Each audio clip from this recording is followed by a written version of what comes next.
Sergeant, if you are here, I presume Wern's Rock is secure, and preparations for my inauguration are complete. No, Lord Gortash. We were interrupted. Another quake in the lower city. More severe this time. So you came cowering to my chambers? I'm flattered, Sergeant. But even I cannot command natural phenomena to cease. Forgive me, my lord, but there is panic in the streets.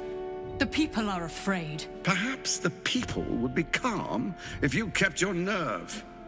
I expect better from the flaming fist than to run scared from a slight tremor in the earth. Get back to your duties. Duties, duties, duties. Patrolling and saluting and following and bowing and scraping and yes sir, no sir, rip and cut your throat, sir.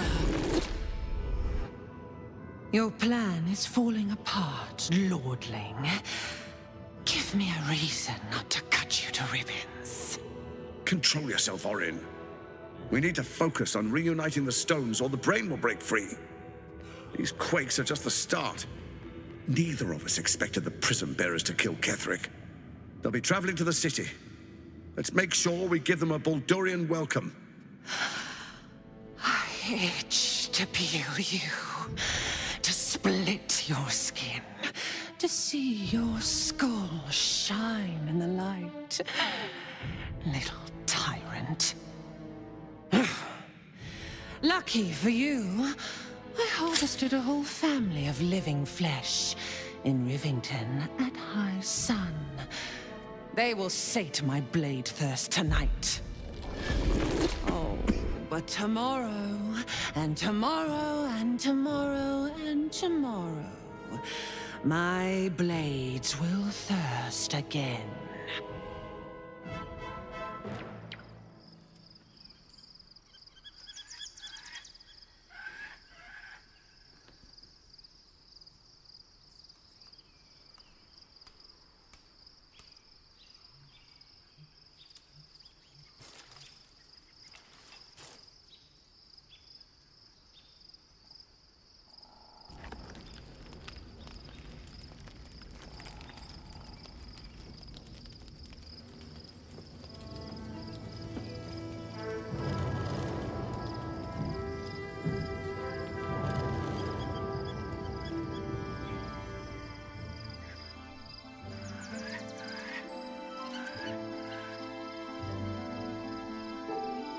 Beyond the campsite, the city waits in uneasy silence, one sleep away.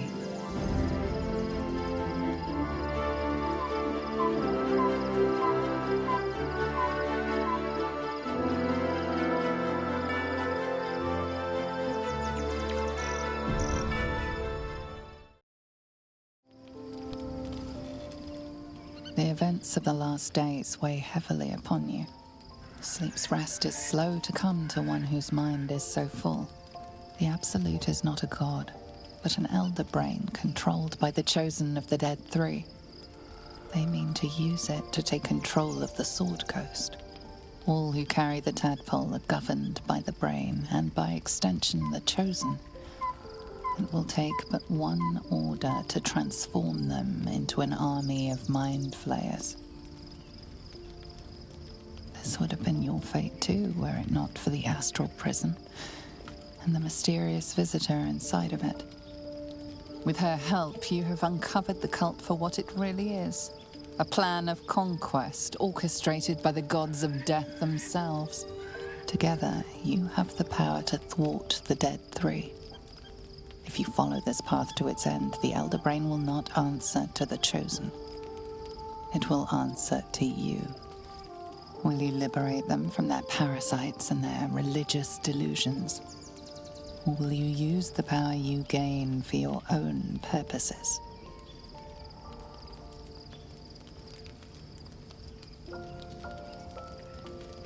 You will not have long to wait.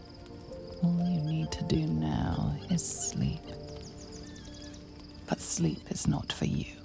Hear me. Gather. The reckoning is upon us. The city thirsts for domination. March. Join.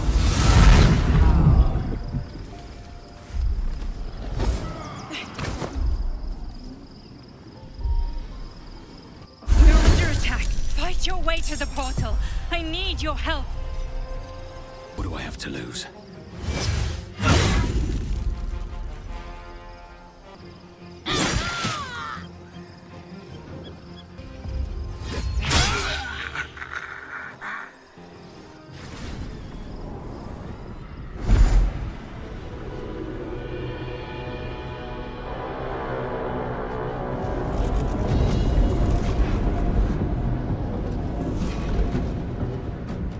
That thing's not going to hold together much longer.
Before you do anything, I am your ally.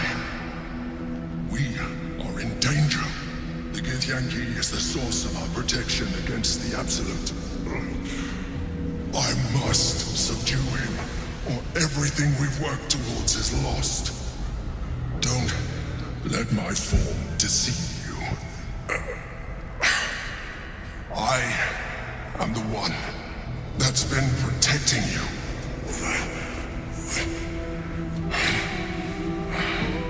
I am the one that came to you in your dreams. Help me.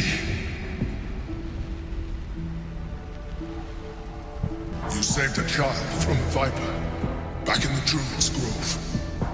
You slept with the drow and Dara. You pleased her. You saved the Asuma Night Soul from her soul cage. You let me live last time you were here, though it brought Blackheath's wrath upon you. Your continued existence as yourself, and not a mind flayer, should be all the proof you need. Now, help me. The God. Destroy the God. They prevent me from subduing their master. Do it now! Together, we can turn the tide.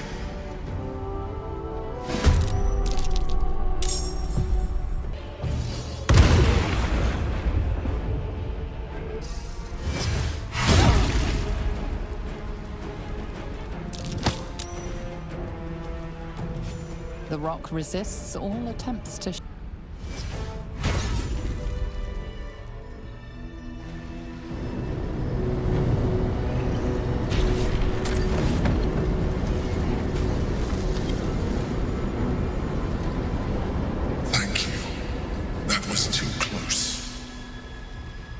Don't look at me like that. I am a mind flayer, yes. Without me, you would be a slave to the Absolute. It's obscene. To owe my life to a damned geich. No more lies, no more tricks. I will have answers! You grew attached to a mere disguise, but you judge without even knowing me. I was someone once. Someone just like you. An adventurer.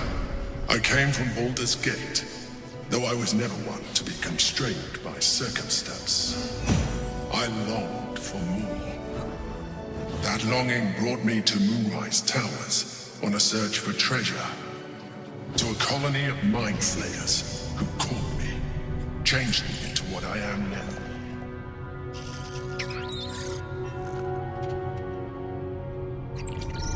For years, I served the Elder Brain, the one you know as the Absolute. I was a thrall like any other, but I was fortunate. I broke free and started a new life in my old city. I sustained myself on criminals. Unglamorous, but there are plenty of them. Rarely missed. And they fueled me while I did my work. I had the good fortune to meet Duke Stelmane. We formed a partnership, and through her, I became the governing force behind the Knights of the Shield, the largest mercantile operation in Baldur's Gate. People referred to me as the Emperor. Such was my influence, though of course they had no idea what I really was. My needs were sated. I was happy for a while, until my true nature was discovered by the tyrant himself, Lord Gortash. He tore me from my home and brought me back to the Brain, where I became a slave once again. A slave he continued to call the Emperor. The name was intended as a slight, to remind me of the heights from which I fell. But I have grown fond of it. It encapsulates well who I've become.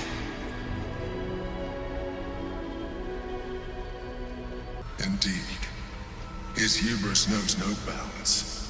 To enslave me, that was his nature.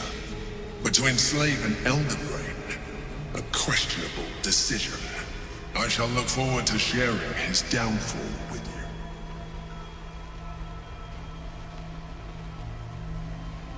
you. Not all mind flayers are alike. I have always valued freedom above all else. In my past life, and present. It has been a burning need within me for as long as I can remember.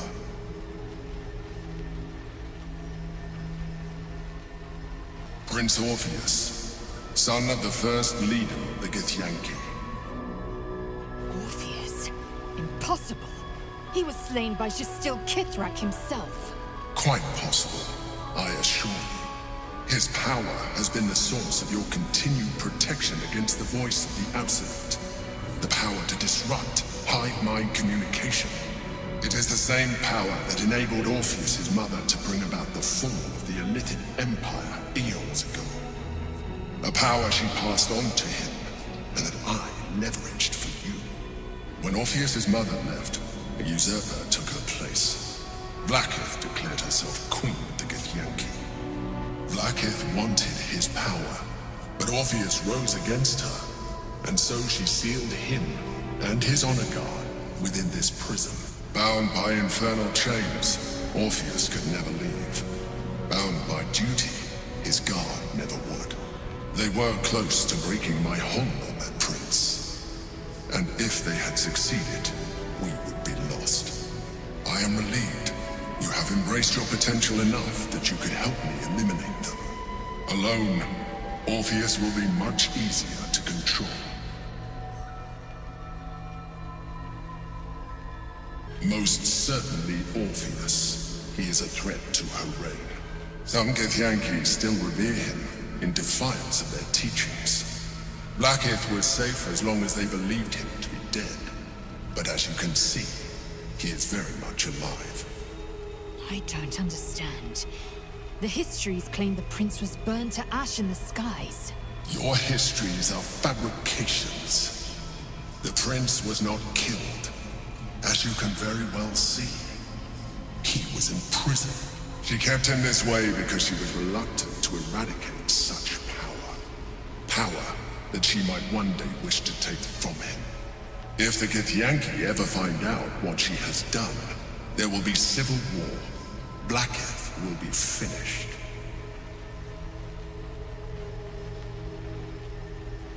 A very good question. One that I have been unable to answer. That Orpheus lives at all is ruinous to Blackith. She has done everything in her power to keep his existence a secret. That Gortash and the Chosen found out about it. This is impossible to explain. But it was important enough to them that Gortash sent me to retrieve it. The moment I found it, I felt a change. My free will returning. I followed the feeling inside and found Orpheus. I realized what the prison was for. Containment. While my body was within the prison's bounds, my mind was free. I could resist the Elder Brain, the Chosen. Better yet, I could plan to overthrow them. All I needed to do was subdue Orpheus and find allies in the outer world. You.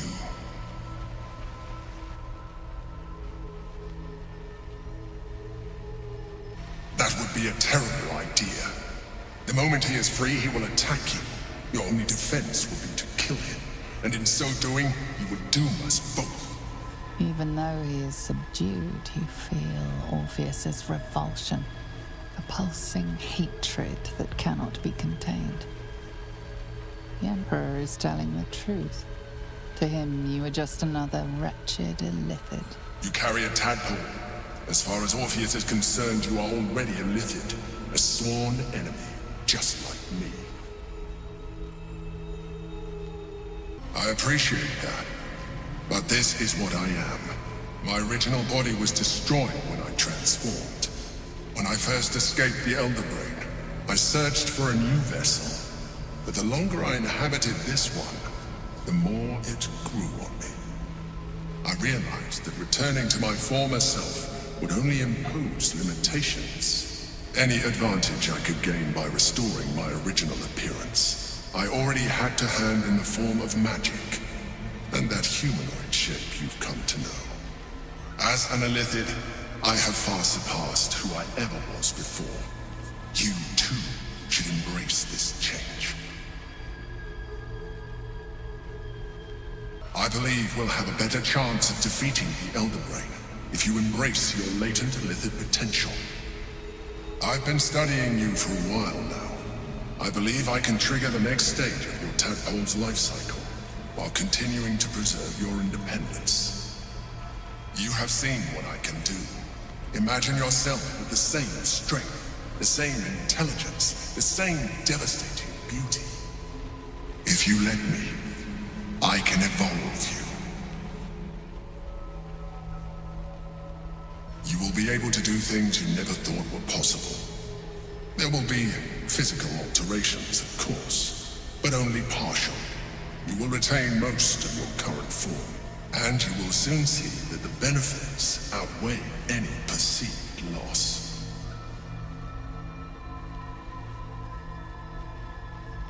The answer is twofold. One, I can, but it would kill you, as I told you before. Two, why would I? You have done well with the limited form you have, but you would do far better as an illithid. So, do you wish to evolve or not? I understand. Let us hope then that your present self will be sufficient to deal with 3 gods of death and a giant magically enhanced Elder Brain. But in case you change your mind...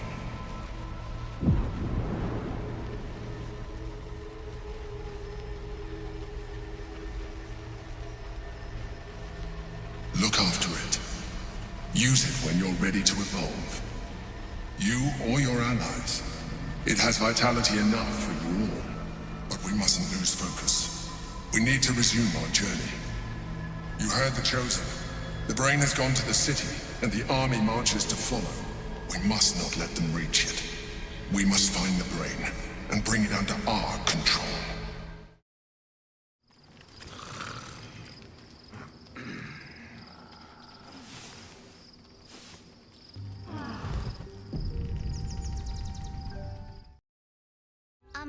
Excuse me. I can't find my mum. Jenna! And my cat is Grub. He's shy. I'm not. My mum is called Emery. She went to go get some herbs for her spots. She was sick, and she was supposed to come back the same day. That was last 10-day, though. Guards blow like petards. They don't help us.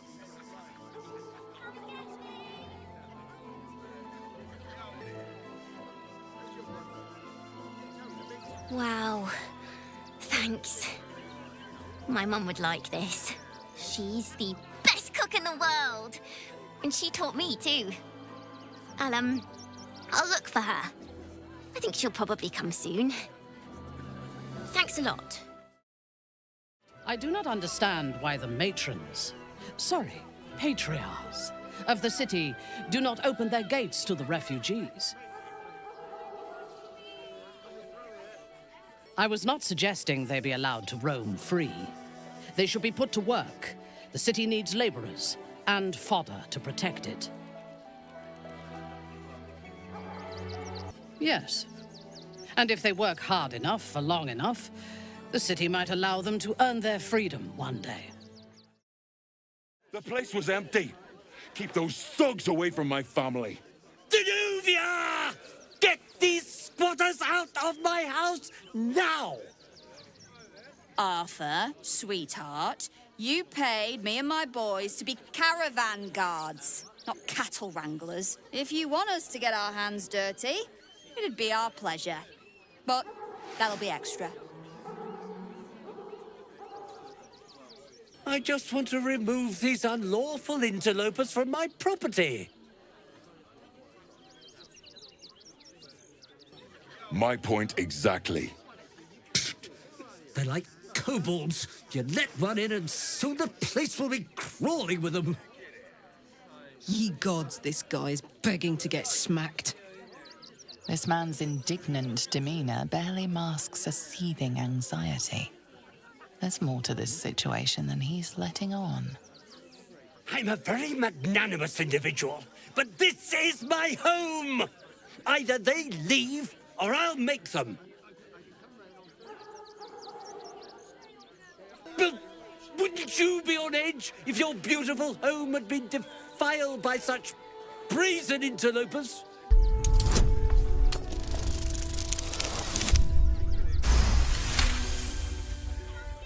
You don't exactly look desperate for gold, but I can't help but admire such solid business acumen.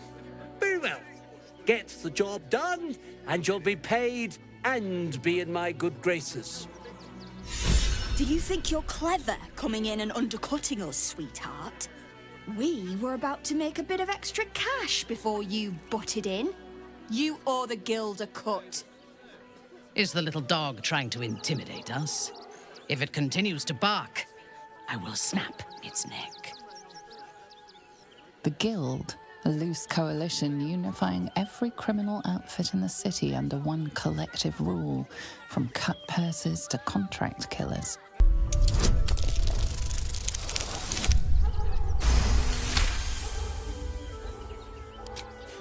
I think you're overestimating your abilities somewhat.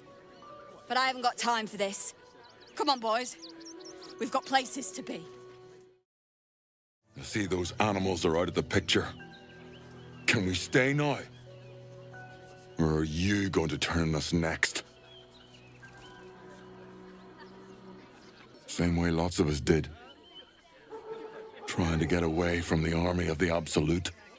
If you had the chance to put a roof over your family's heads after being on the run for Torm knows how long, Wouldn't you? Make it quick if you can. I don't like the way he's looking at us. All's well that ends well, eh? I'm sure the guild will be in touch with any concerns.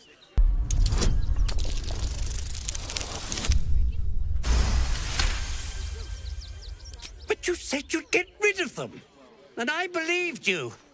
More fool me. Well, with Zenobia and the others gone, I don't suppose you'll take no for an answer. All right, they can stay. Are you happy now? Now I have to figure out what I'm going to do. A room can wait. After what you've put me through, I need a drink. Aldarians! Stand with me against this tide that threatens to overwhelm us. Please just go home. You're ruining a perfectly uneventful posting with this nonsense. The Flaming Fists are supposed to protect this good city, but they allow trash and vermin to take our homes and goods. Oh, another visitor, I see. Listen, we keep letting the likes of you in, soon there'll be no room left for any of us true Baldarians. I thought cities were supposed to welcome folk of all walks of life. Clearly, I was mistaken.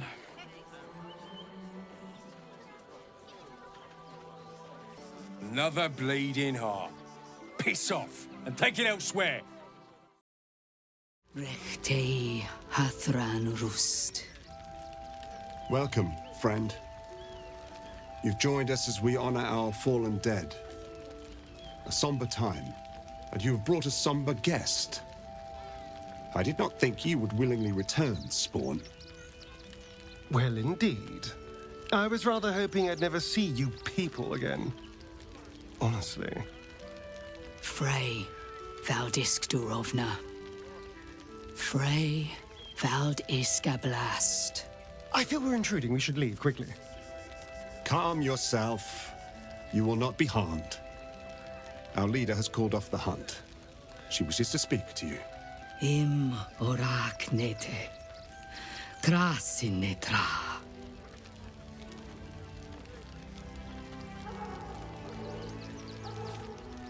So, the impossible Spawn walks among us in the blazing sun. We have been looking for you. The last time your friend came to our camp, he stole our children, our future. When I was hunting you, I was to bring you back here, interrogate you, discover how to save our children, and then destroy you. But things have changed. You have changed. Is it true you left your master? That you broke the spell that binds you to him? Well, I mean, kind of. It's a long story, honestly. One is just as important as the other, I find. And our luck has been poor. We have tried to save our children once already, attacking Khazad-dûr's palace at first light. Even then, it was too well defended. But if his own Spawn approached, someone he thought he could control, he would throw his doors open and welcome you in. And once inside, you could do what we could not. You could save the children you damned. You don't know Khazad-dûr like I do. He's merciless. You want me to march into the lion's den and save your children? But I promise you, they're already dead. Excuse me, did you not hear anything I just said? They're gone! I know our plight is grim, but if there is even a chance to save them, we must take it. If our children are truly gone, then we ask for blood. I know you can understand that, Spawn. I suppose. Yes. Yes. Revenge. I can do. Thank you. From me and all my people. If you can do this, we will be in your debt. You have lived a life of violence and sin. You have stolen lives, broken families, and caused immeasurable grief. Doing this will not right those wrongs. If you're trying to encourage me, you're failing abysmally. But it will be a start. You may still be redeemed.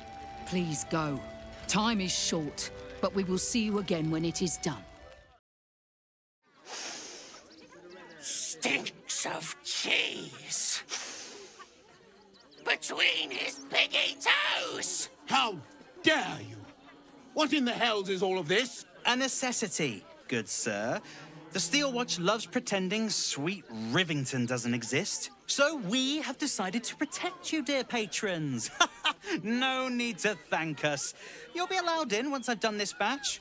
Next! Hello, hello, and welcome to the Circus of the Last Days, the finest extra-planar circus there is. A circus! Can we go?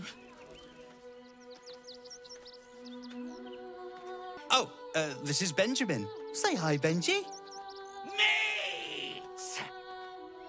Benji here checks all our patrons to make sure none of you are vicious murderers. Can't be too careful. You haven't heard? The Absolute's cronies have been busy chopping people up like it's going out of style. They won't go near us, of course. Lucretius, bringer of night, protects us. And even the Absolute knows better than to tangle with a necromancer. But enough of this. The circus is a place of joy and distraction, so come inside and forget your worries. Not a problem, dear patron. Benji just has to check if you're a vicious murderer. Benji?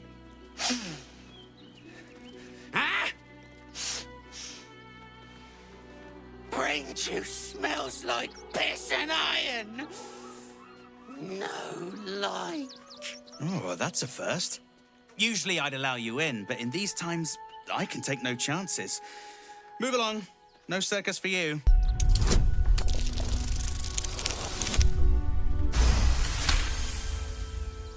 Oh, damned if I'm not a sucker for big eyes and a heartfelt plea. Very well. Welcome to the Circus of the Last Days. Have fun and be sure to catch the star of our show, Dribbles the Clown.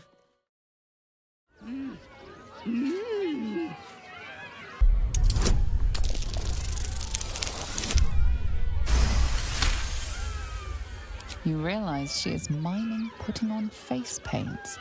She has them to sell. You know what you need? A ripper of a ballad. Prepare your heart. Nay, your very soul.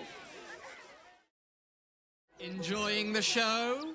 Then you're going to love Dribbles. He's about to perform on stage. Approach, ugly one. Yes, behold, Akabi's Wheel of Wonders. Spin to win prizes beyond your tiny imagination and make your miserable life more bearable. Akabi has traveled across the plains, burning and conquering all. Win the spoils of such conquest. Or, if luck smiles upon you, win the grand prize, the jackpot.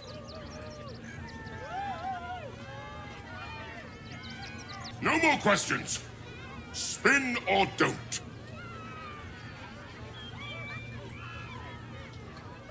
Let us see if you have luck's favor. You notice a glint in Akabi's beard. As it glows, the wheel moves away from the jackpot. He is cheating. Alas, no jackpot for you, ugly one. But you may have this.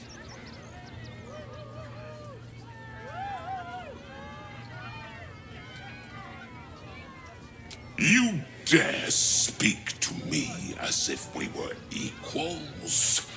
You are a scrap of food in my teeth. The dirt beneath my fingernails. You are nothing. I am, however, feeling gracious, so I will forget this and allow you to spin again. Or I can turn you into something vile. Choose. Behold my fury! Viola Silvertongue at your service, or I will be, once my set is done. Not now. I must provide musical support for Miss Silvertongue. Darling, we have a customer. Is your camp drab? Dreary? Then you have come to the right place. Browse our bespoke, stony and bony creations. Or commission a statue in your likeness. It is our most sought-after service. Bony, at your service. That there is my darling wife, Stony. Is she not magnificent? To think she chose me. Why, I wake up every morning with a smile on my face. Now, what can I do for you? Oh, my wife shall be delighted. Customs are her favorite, particularly when their facial structure is as unique as yours. Tremendous! Stony, darling, let us put this towards our getaway in the Moonshay Isles. I'll have your statue shipped to your camp. You shall love it. We guarantee it. Oh, a scaly one. Hungry lizard. Big lizard. Want a treato? I has lots of treatos, and magics, and junks I finds. Don't worry. I only takes junks from dead people. I is nice. Oh, lots of times. The beasts ate a kiddo the other day, and I got some good stuffs. I mean, circus is safe. Do not worry. Yes. Scummy ball bag, move! I got to clean! Do not stand too close. The flames have a life of their own. Ooh, don't get too close, or Crimson here might decide you look tasty. Ah!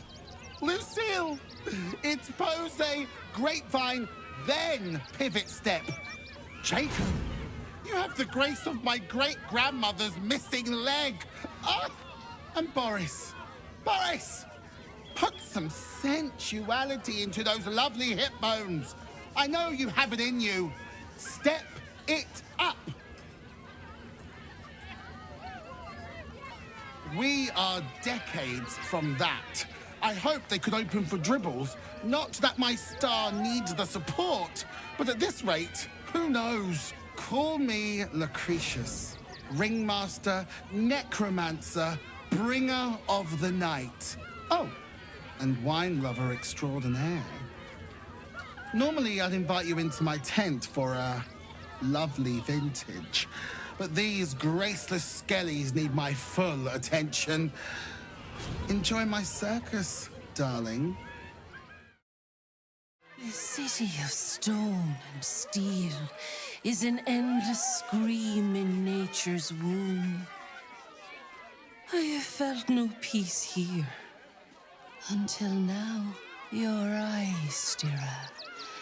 There is pain, endless and deep, but also devotion, blazing like the sun.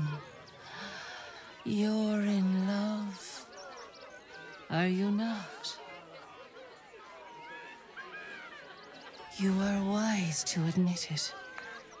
When it comes to love, vulnerability is armor, truth a sword, and trust a shield. I pray you wield all three, Stira. Bring the one you love to me. I will look into your hearts and see if your love is eternal or doomed eternally. Yes, but be warned. I play to win. Close your eyes, little ones. Be still as stone to earth. And remember to breathe.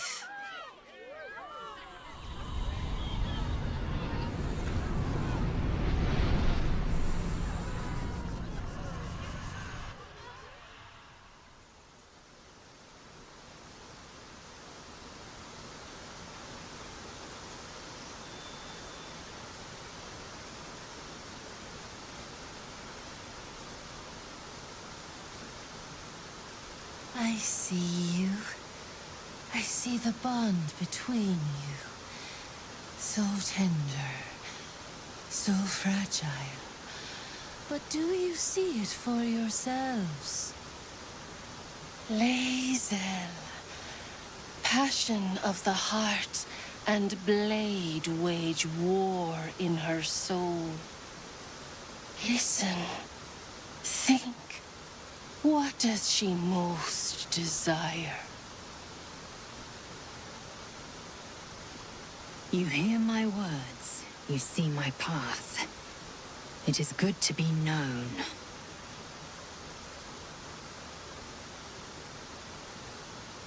Hear how your bond thrums with pleasure. Strong, vital, pulsing with affection. Many things delight the heart, but only one makes it sing. Tell me, what is the Githyanki's fondest memory? A fateful night. I'm not apt to forget it, or who spent it with me.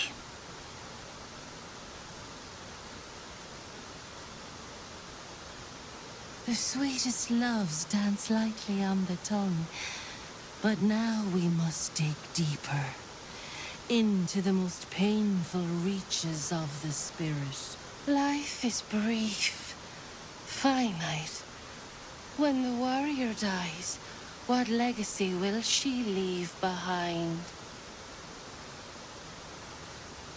All we have seen, all that has changed, and you still cling to old crusades.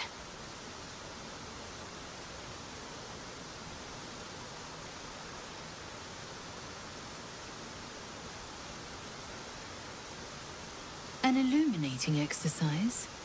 You've listened, if not always with both ears in attendance. Your bond is false, and I know why. Because your heart belongs to another. Close your eyes, and she will show herself to you.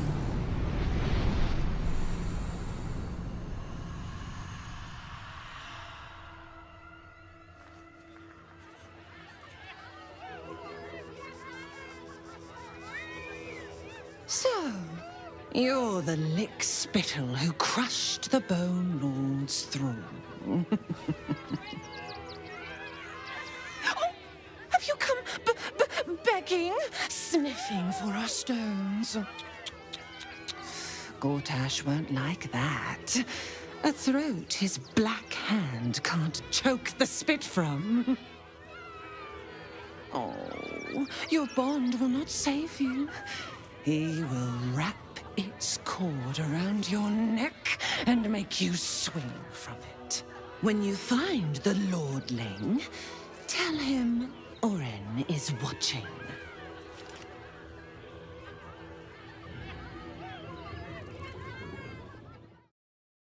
Orin, Skvar, burn away the shadows she hides in, tear off her mask, and you'd reveal her for what she is, a shivering child.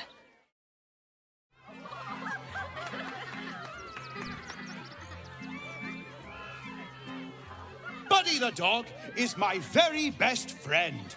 Do you know why? Why? Because with him, anything is possible. Way! Ooh, no. Sorry, Dribbles. Did you hear about the scarecrow who lost a fight? He got the stuffing kicked out of him. Way! Oh, you're all such good friends.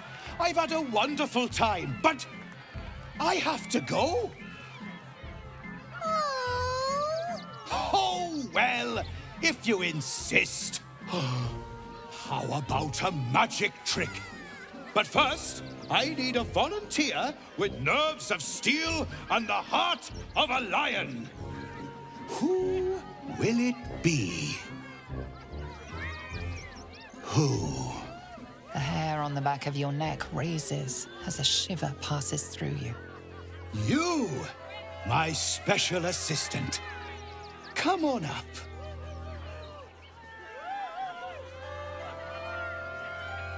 Am I indeed? Perhaps I will tell my favorite joke. It is about you bleeding to death. Oh, my heart!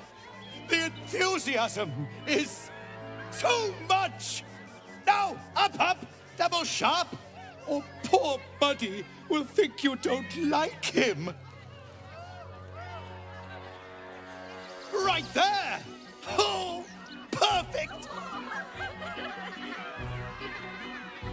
It was a beautiful webbing.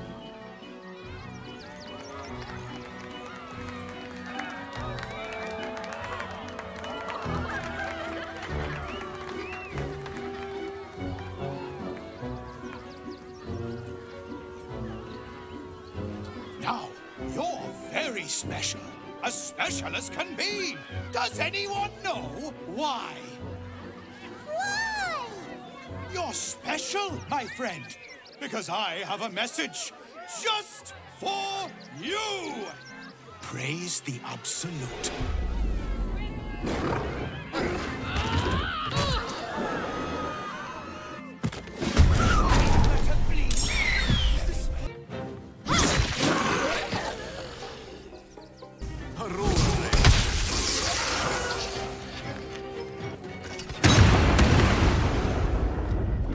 Fall by my hand.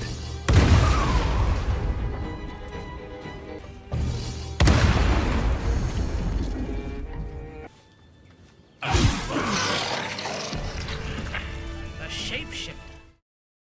Oh dear. Screaming children, an oozing corpse, and it's not even my birthday. I thought the Absolute wouldn't dare set foot in my circus. To use such a woeful Dribbles impersonator, why, it's downright rude. As much as I love a good murder, my customers don't. The real Dribbles charms animals and makes puns. Awful puns. Not this. Alas, I cannot afford to lose any more staff. Funerals are so very expensive. I need to move the circus. But I cannot leave just yet. Not without Dribbles. He was a star. Customers of every color and creed simply adored him. I need him back, and I'll shower the person who finds him in love, adoration, and adequate compensation. What do you say? That's the spirit, darling. And remember, I look after those who make me happy. Good luck, and thanks ever so much. Clown Man is dead. Oh well. Want a treato?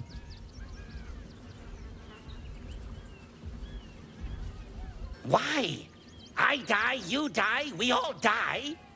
Big Wolf, have a treat-o. It'll make it better.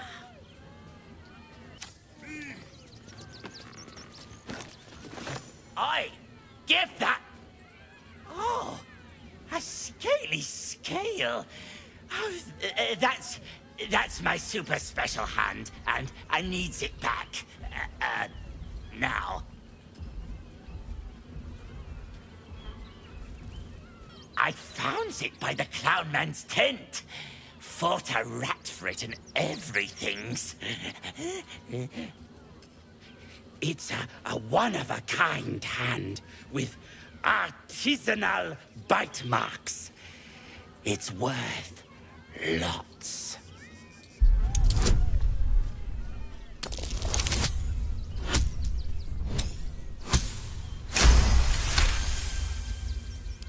More magic peoples gets the best stuff. Fine. But don't tell nobodies I gave it to you for free. Got to protect my reputation as a tough business lord.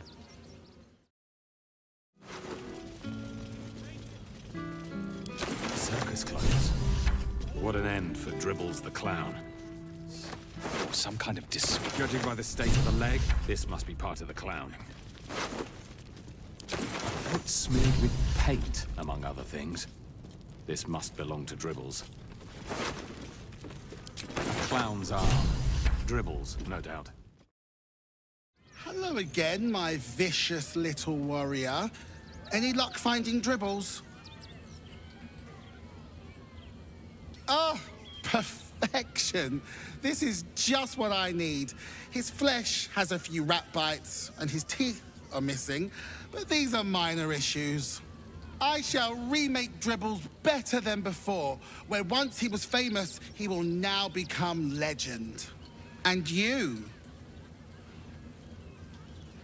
Here, darling, a little something from your friend, Lucretius. My circus and I can now finally leave.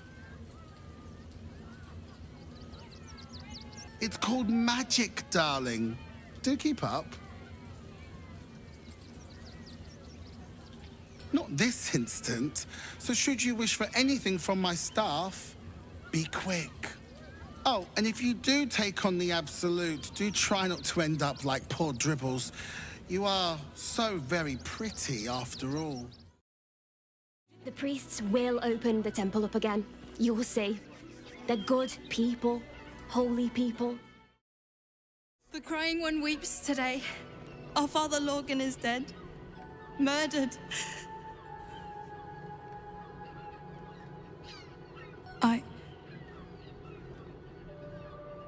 I don't want to talk. My heart is in mourning. Look, investigator. Brilgor might have been a criminal, but he was no murderer. You're missing something.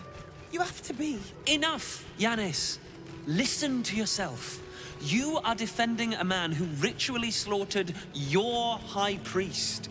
The evidence speaks for itself. Brilgor killed Father Lorgan, then, be it out of shame or profane duty, offed himself with the same blade. Case closed, Sister Yanis. Shitey little elephant. Oh, I apologize, stranger. Language like that hardly befits a rector of Ilmater. You could certainly say that. 2 people just died on temple grounds. Our high priest, Father Lorgan, and one of the new refugees, Brilgor. Investigator Valeria thinks it's a murder and is content to blame Brilgor, the politically convenient target. Feel free to look around the temple, but fair warning, the investigator won't change her mind without significant new evidence. Charette's caress would be my best bet. That's her usual haunt after closing a case. Valeria never found the murder weapon, so that could be a start. Anything disproving the refugee, murder, suicide angle, really. I really hope you find something. For all our sakes.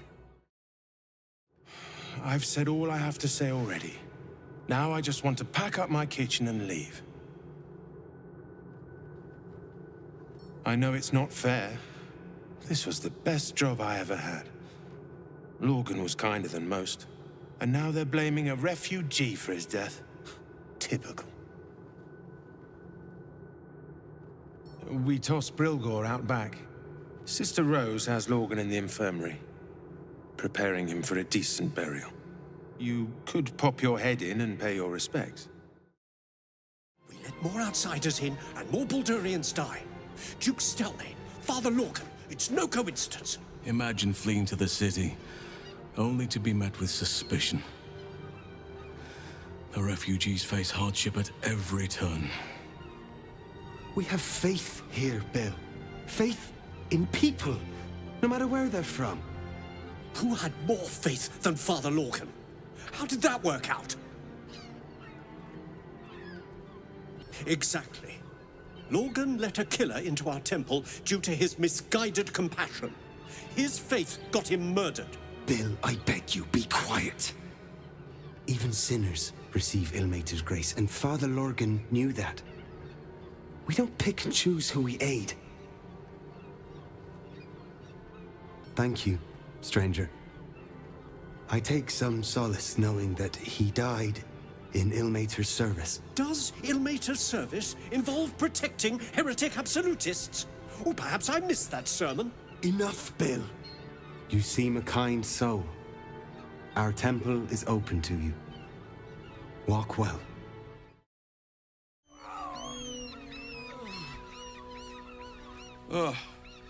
Come to finish the job. An idiot. That's who. I started a fight I couldn't bloody win. By the gods, it hurts. Help me, please. No. It's too late for that. No potion or spell can fix this. Get this blade out of me. Use it. Kill me. Kill me now. There's something strange about the man dying before your eyes. Though in agony, he seems to be enjoying this. If you had your guts falling out, you'd be eager too. That's it. I'm ready.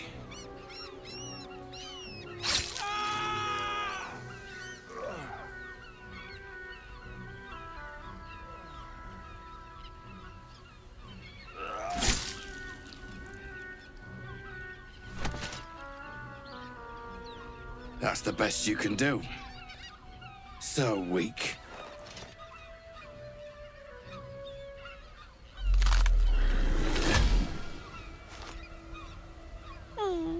Still rolling in the muck, I see.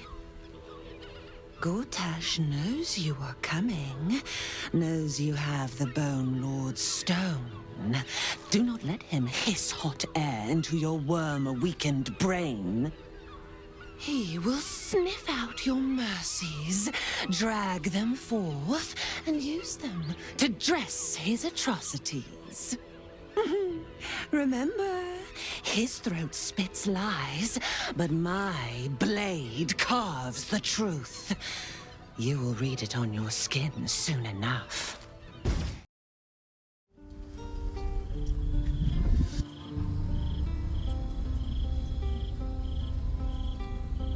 Queen Vlaakith. Skra! You are a Charlotte, and still you speak my name. I've seen the captive Orpheus with my own eyes.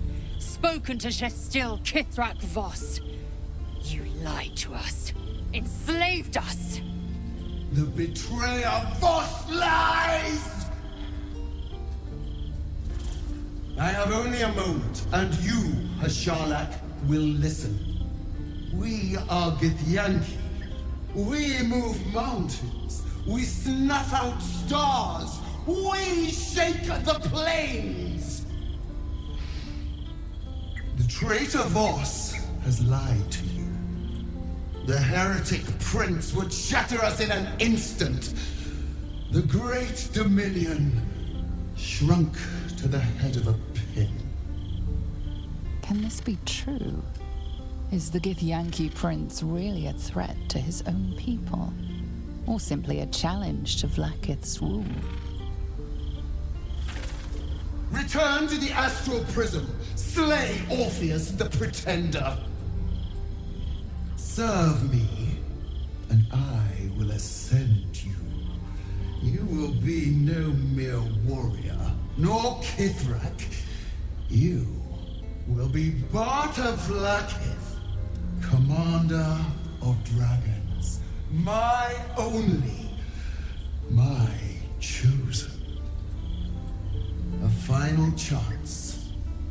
Kneel before me. Make your promise. Lae'zel's thoughts become yours. The sight of Orpheus looms over her mind. Voss's words echo within it.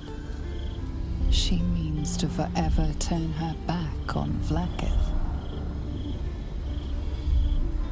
I gave you my faith, and you called me traitor. I gave you my life, and you ordered your knights to hunt me. I have witnessed too much, and you have given me too little. Finally, I can see. Orpheus will live, and I will hear his creed. This is my word. Your word is nothing! You are nothing! The Kithraki will bring you. I will tear your flesh from your bones and devour your skull's marrow, while you beg for death. I will consume you. I will unmake you.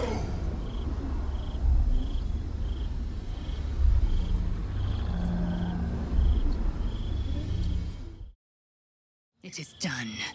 There is no going back.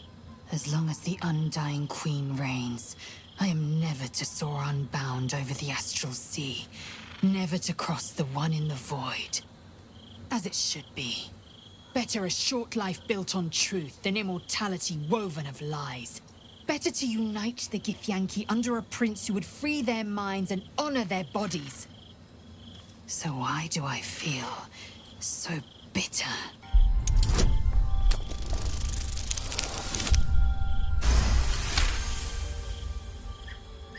Loss. It permeates every corner of Lae'zel's mind. Everything she knew to be true, every plan and aspiration she ever held has been painfully ripped away. Lae'zel's bitterness is born of sadness.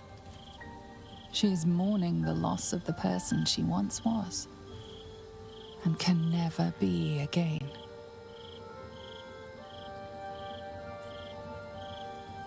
How well you've come to know me. But in truth, she didn't take everything. I have what I have gathered for myself. I'm moored to a new regent, a new land, and new allies. I am known and honored by you, the source of my bruises. Vlaakith cannot unmake she who no longer exists. And so, from the old battle cries is birthed another.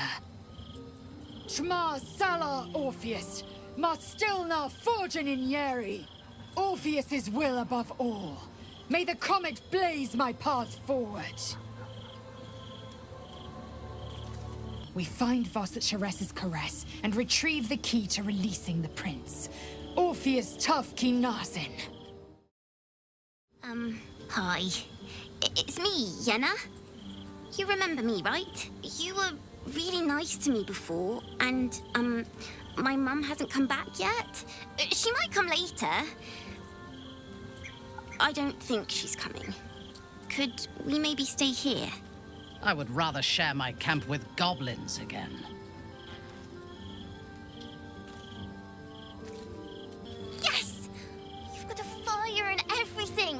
can cook really good. Whatever you want. Thank you, thank you. I can still feel the Shadowfell all over me.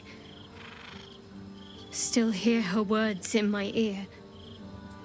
I feel unclean. I hope that's true, but I'm not so sure.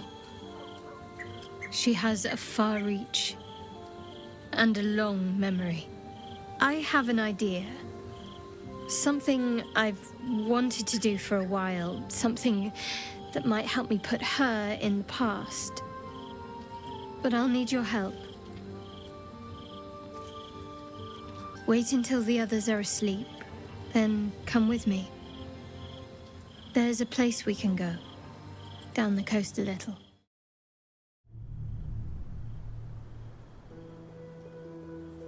This will do. Take off your clothes. You don't want to get them wet, do you? Or worse, weigh you down. Go on. Don't turn shy on me now.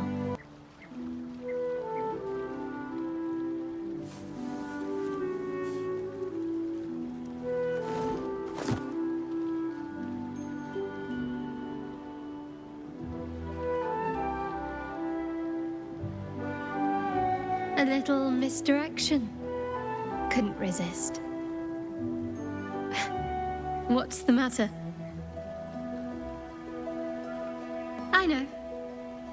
But it's nice to hear you say it.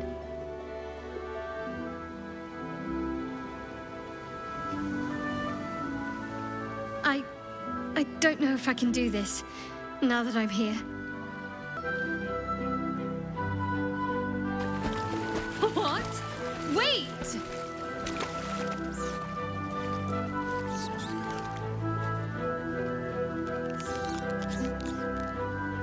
Oh, hells, that's cold.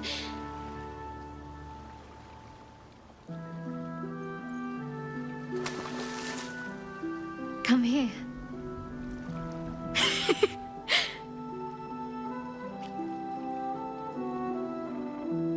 Thank you. I needed that.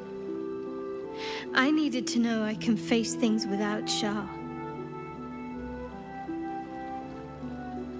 I don't want to go back. Not just yet.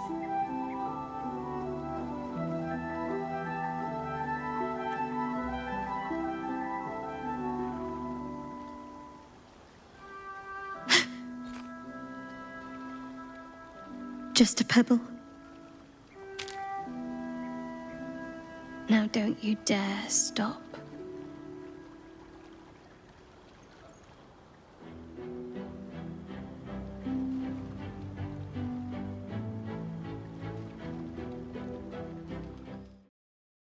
Be something.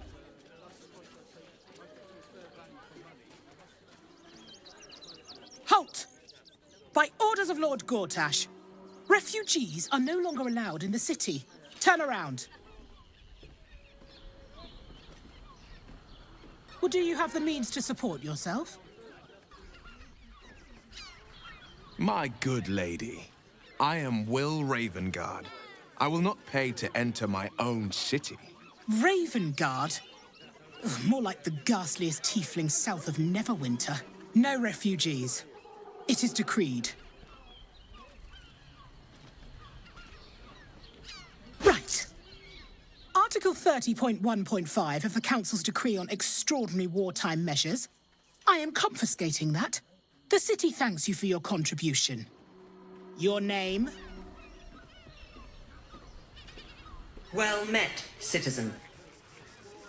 Your parasite stirs.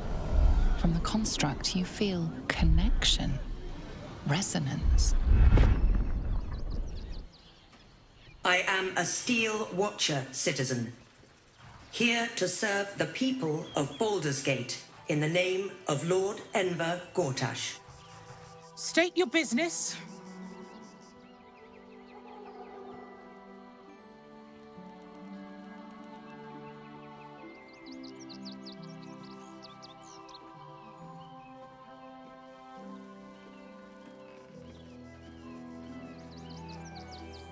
Uh-huh. Eyes open, body still. The Watcher will communicate with our new intelligence directorate. They'll determine if you're a threat to the city. Upstanding citizens have no reason to fear. And you are an upstanding citizen, aren't you?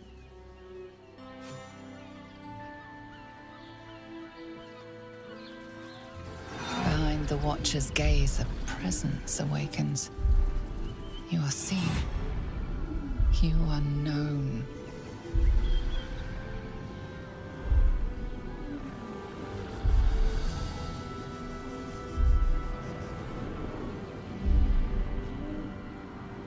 Your party's prior transgressions are reflected in its stare, as witnessed by the cult's ever-alert, scrying eyes. It has heard the howls of slaughtered goblins. It knows the cold walls of Moonrise Towers, and the cultists who fell there. The Watcher speaks directly into your mind with a voice like poisoned honey. You are marked for special treatment.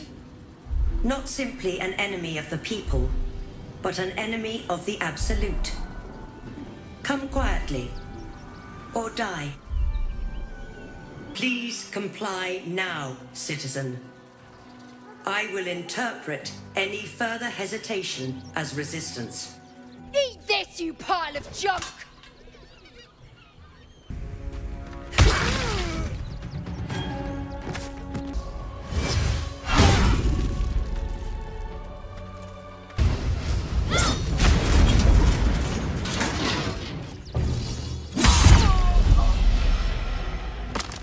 Mine is the advantage.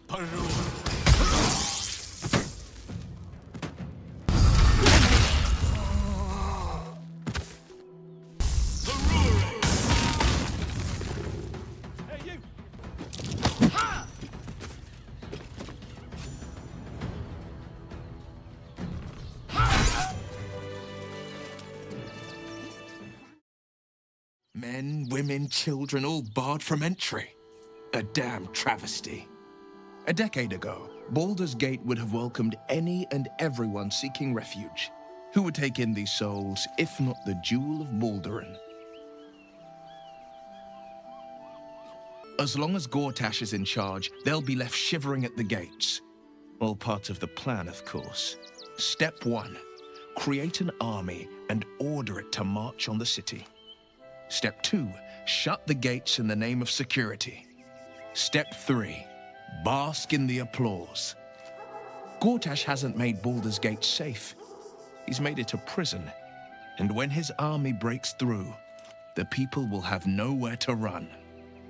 To make this city a safe haven, we'll need to bathe Gortash and his allies in their own blood. No, never. He did the only thing he could. In his eyes, I invited a devil into our midst. I was a fool at best, a traitor at worst, and Grand Duke Ravengard suffers neither.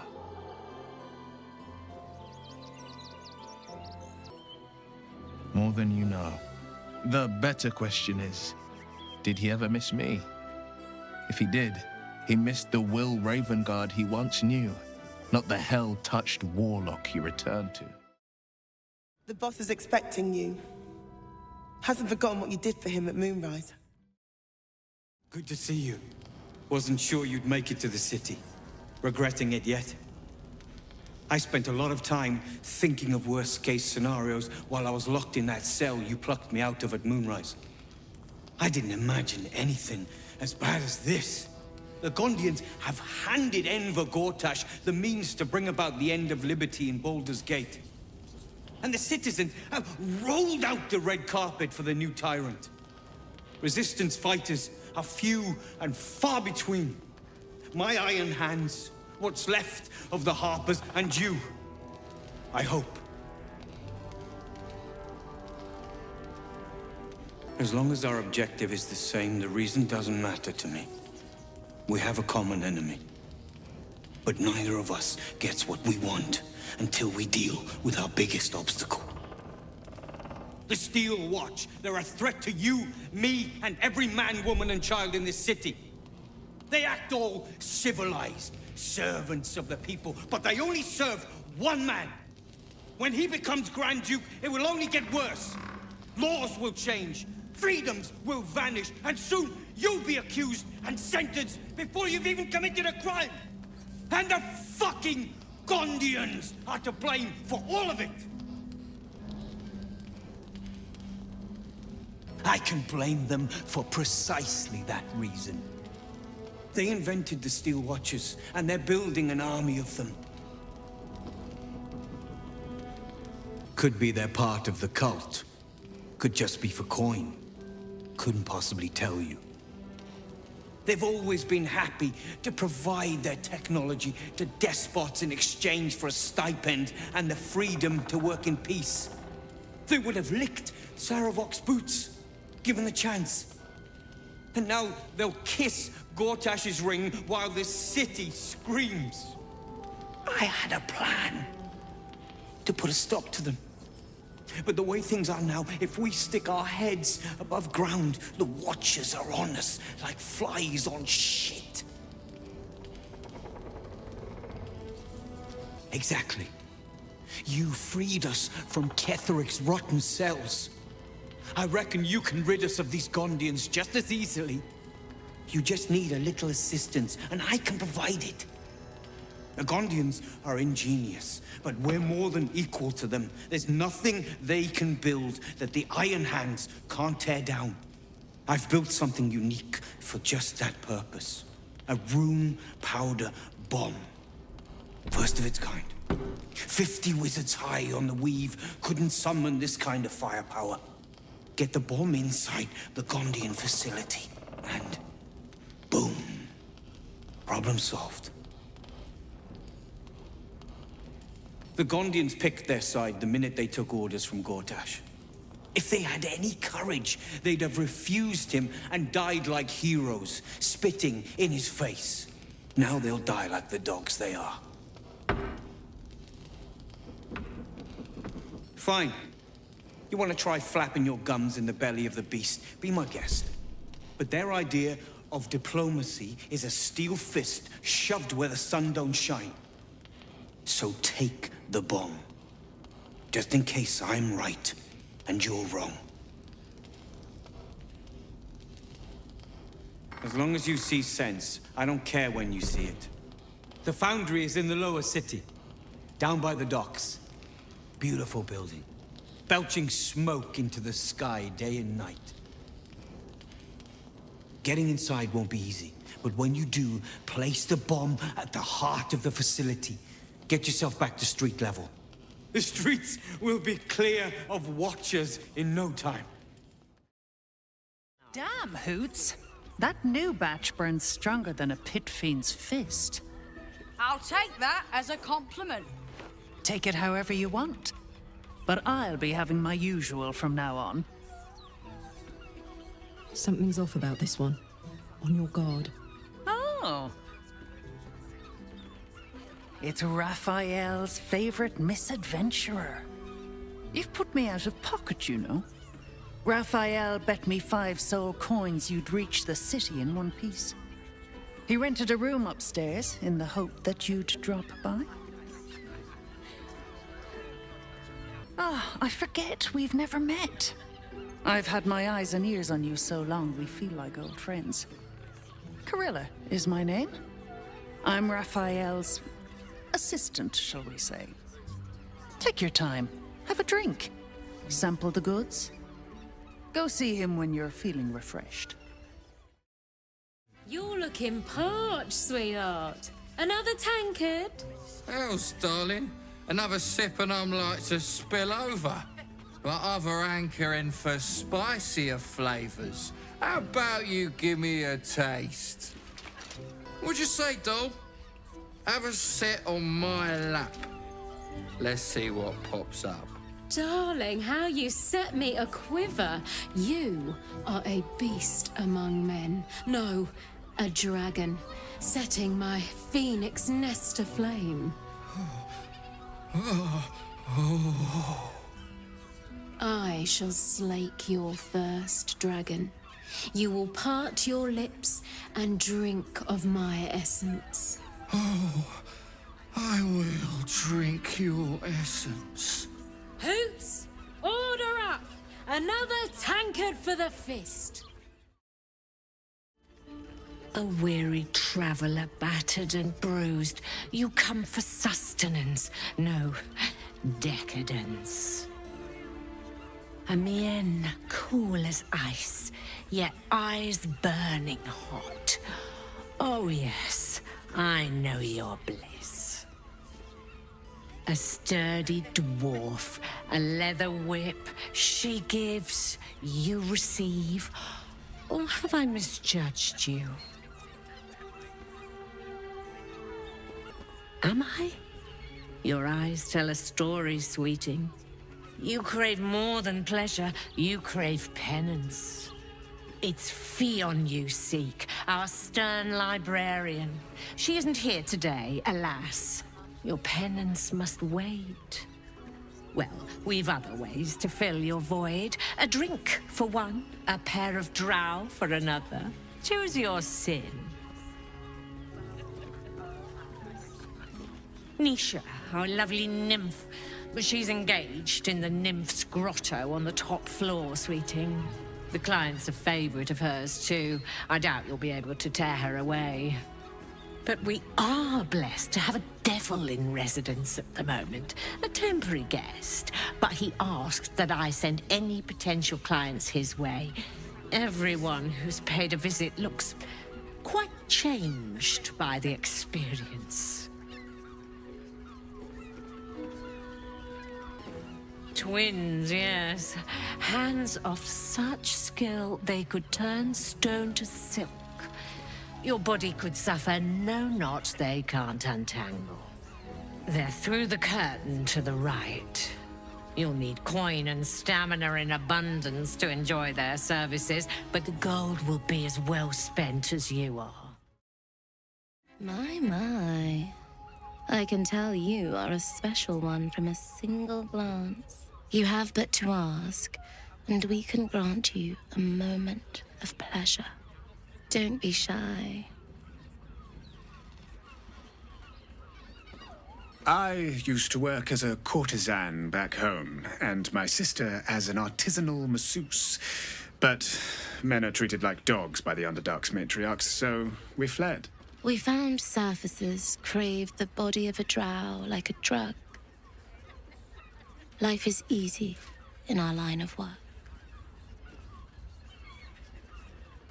Life is prosperous. I'm much happier kissing the many lips of the surface than tending a field or manning a shop. Trust me, you don't want to miss my signature Mesobaranzan love trick. And is that your partner with you? What a gorgeous couple. Perhaps we could come to an agreement. We are twins. Our bodies will haunt your dreams.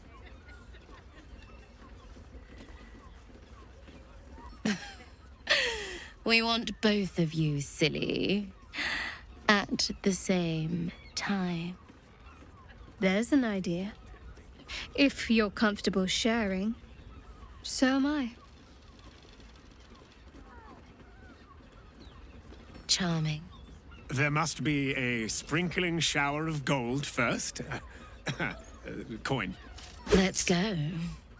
This is thrilling. Quite the merry little party we have assembled here. Shall we? I hope you're not afraid of the dark, my darling. I must snuff out the lights before we begin. It's all part of the experience. The room is bathed in total darkness, so there is nothing to distract from your ecstasy.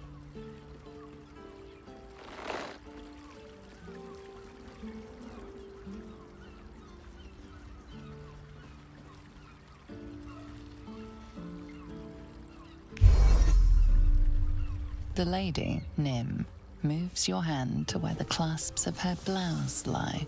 You know, I had a dream just like this once. I'm surprised you needed the two of us for this to happen, but I am so glad it has. Oh, Empyrean High Priestess, let us worship at your altar. The Drow siblings fall to their knees in mock prayer towards Shadowheart, lavishing caresses over her thighs. I'd be more pleased if you joined them. The night skips on, filled with fantasies Shadowheart seemed all too primed to suggest.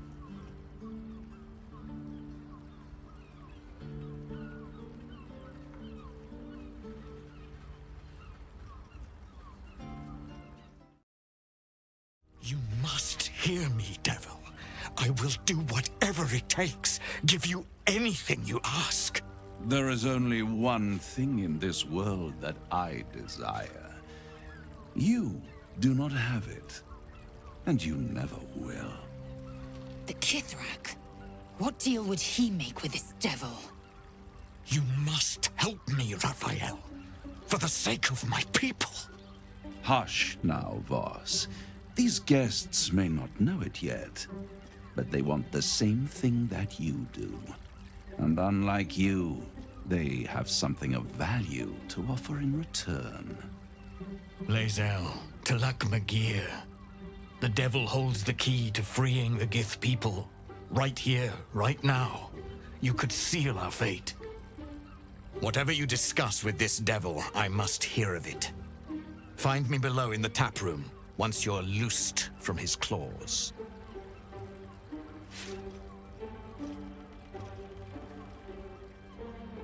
I'm glad you came. Not to my door, not yet, but to the final reckoning. One more thing before we begin, though.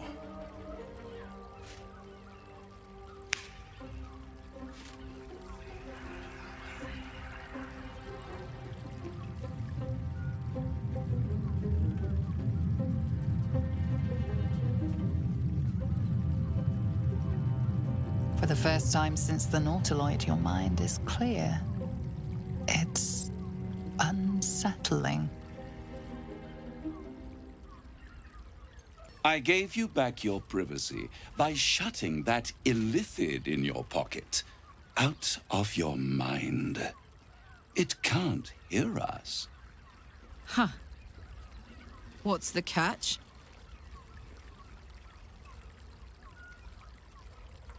Oh, calm. It's the reason you're in this predicament. And I'm your only way out of it. Indulge me.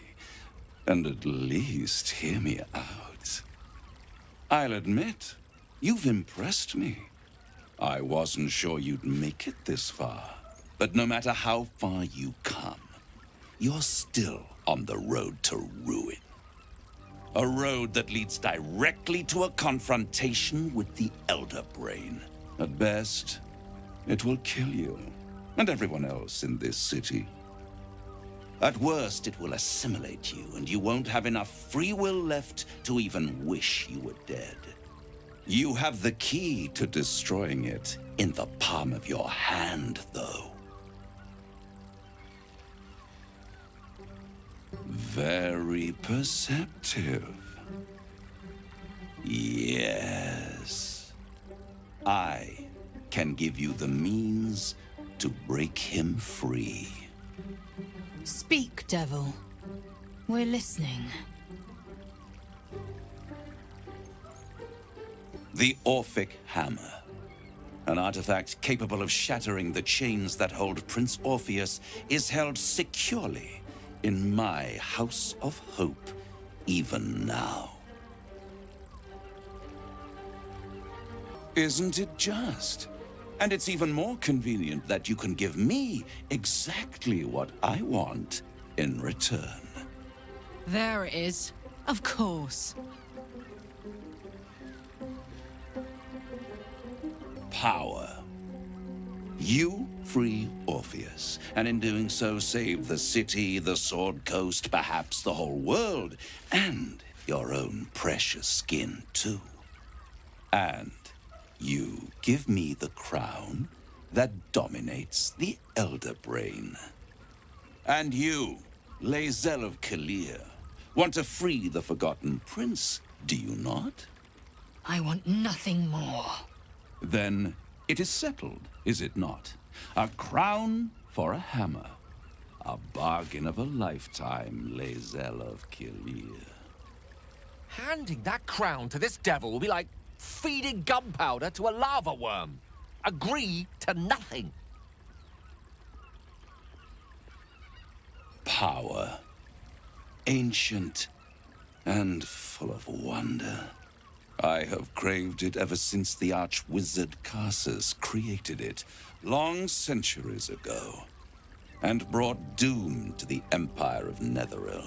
That was the great age of humanity, and Netheril's flying sky cities were the apex of civilization. I was there the day it all fell apart. Entire cities plummeted from the sky, like angels with broken wings. The screams, oh, the screams. Hundreds of thousands of people watching in horror as the ground came up to meet them. It was not a happy meeting, and Karsus was responsible. Not driven by malice, but by ambition. He forged a crown imbued with all the powers of magic. A crown that would make any who wore it a god. Men cannot contain so much power. The crown destroyed its creator, and his empire fell with him. Karsus's folly, the bards and scholars call it. I call it hope. The hope of creating a better world, and the perils of unchecked hubris. I knew then that the folly of mortals could be the triumph of devils, and that I could use that crown to unite the Nine under one Archdevil Supreme. Me. Zariel wouldn't like that much. But even I'm not so desperate to spite her I'd put the hells in this bastard's hands.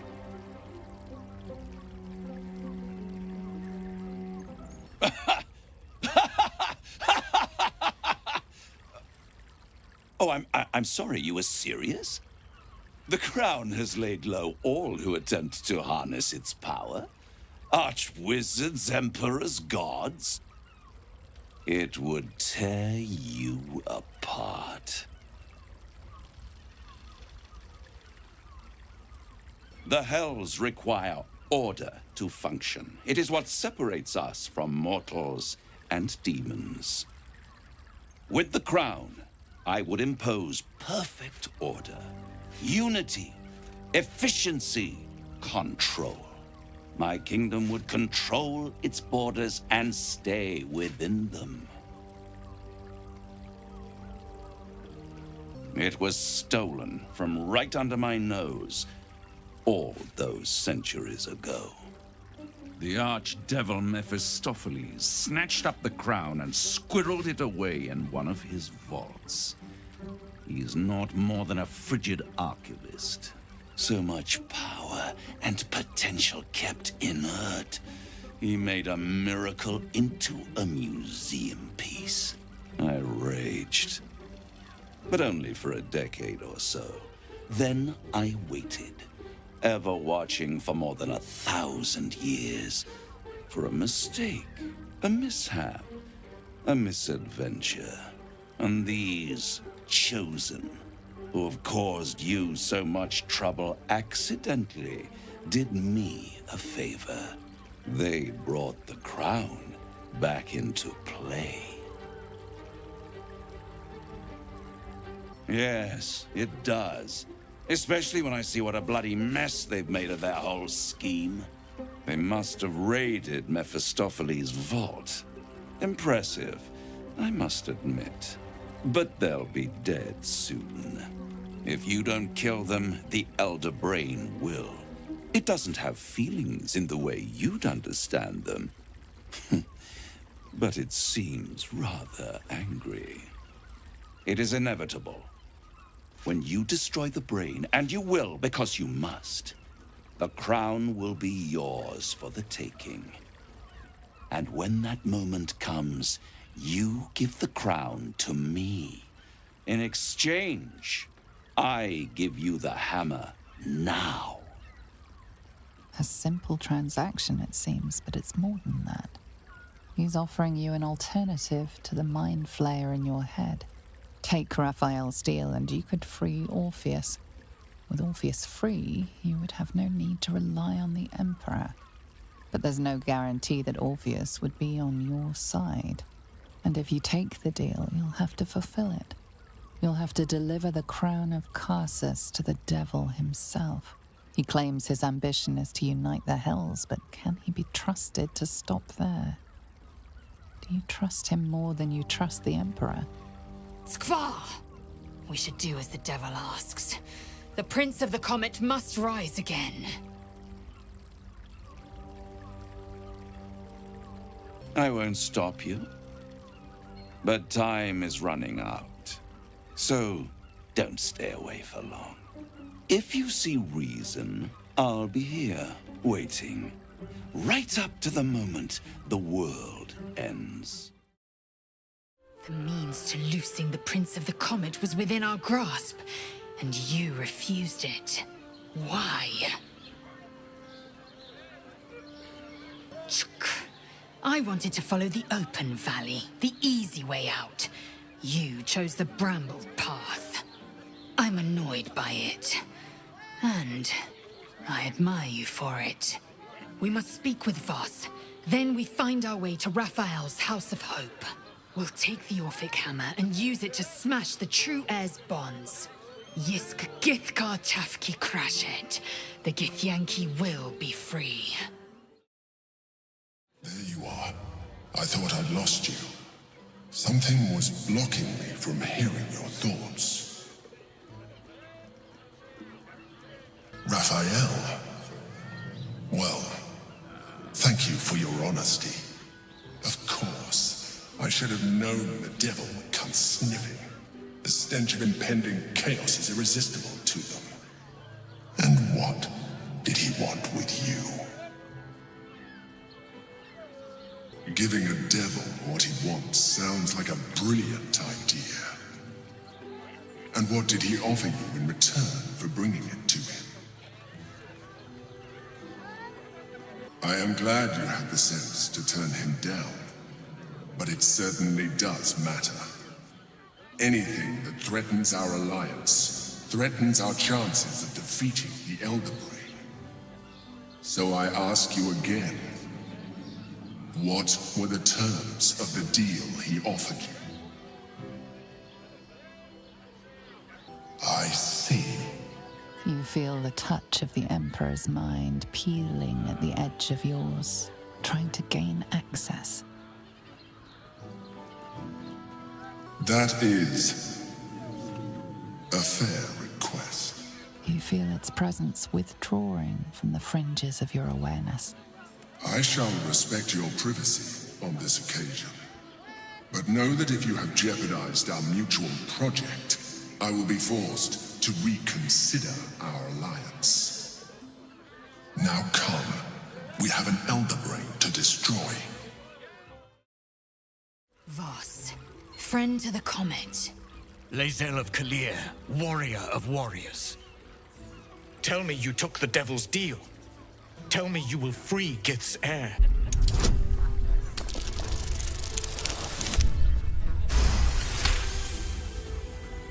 No. It cannot be. Orpheus will be free. There is no cost too high to unshackle my people. I did not come this far for you to turn your back on the First Mother's son. Githkar Tavkim crashed. You put your trust in me, Voss. I plan to honor it. Yes, and it seems I have no choice but to trust. There is but one prism, and you are its key. Raphael possesses a powerful relic called the Orphic Hammer. That hammer is the only thing capable of smashing the chains that bind the Prince of the Comet. Find a way to retrieve the hammer and free Orpheus from the prism. I will assemble his remaining honor guard and plan our next actions. Together, we will yet free the true heir of Gith's blessed empire. He will free us from Vlaakith and lead our Kithraki against the Geich. Istik, I will wait in the underground. Seek me when you have the hammer in hand. The Prince of the Comet aches for Githyanki liberation more than he abhors Geich. He might seethe when you free him. He might gnash his teeth and slander your name. But he will see reason. I promise you. A devil of Raphael's stature does not simply make camp on the shores of the Styx. He will have made a sanctuary for himself, a lavish one too, one that caters to his many vices. The House of Hope. We must find a way in. The House of Hope, you say? I couldn't ask for a name more fitting. Every house has an entrance, Istik, even those in the Hells. You must find it. You are wasting your time, and mine. Our true enemy is the Elder Brain. Focus your mind there. Come here. I'm not going to start an argument. I just want to know why you turned the boss down. You won't come out of this alive without him. The boss might be a devil, but he'll treat you more honestly than anyone else in the city. Plenty. But right now, I have one job. You. I'm talking to you openly. Mortal to mortal. And I'm begging you to sign the contract. If the brain wins, the Illithid Empire returns and worlds you've never even dreamed of will die. Raphael can stop it. He wants to. And he knows how. You're the key. You always have been. He's a devil. It's his nature. He needs to get his due. I won't pretend he's an altruist, but he's looked at the balance sheet. No world, no souls. And it's hard to get leverage on an Illithid. They make terrible clients.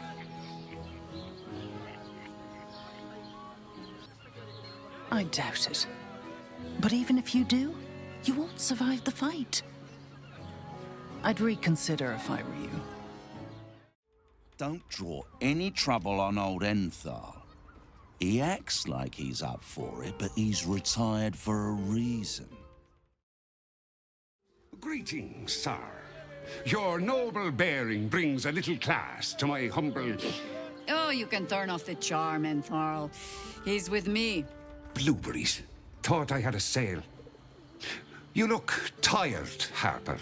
I missed you too. They're already here? Down below. Here's the key.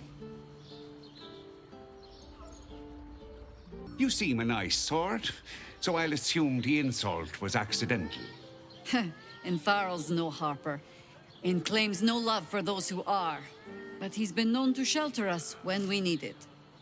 Entharl has been known to charge rent. Harpers have been known to ignore him. Now go on. The short father may send me an actual paying customer today. Hi, Harper.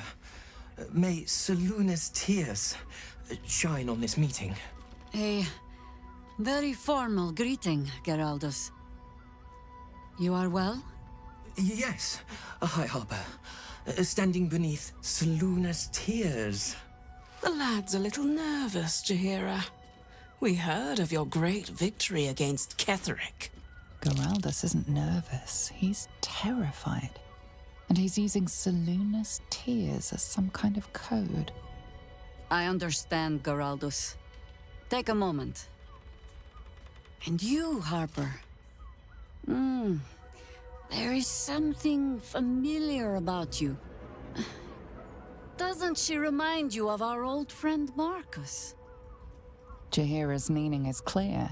Marcus was a traitor laying a trap. The same, it seems, is happening here. The problem with Marcus, of course.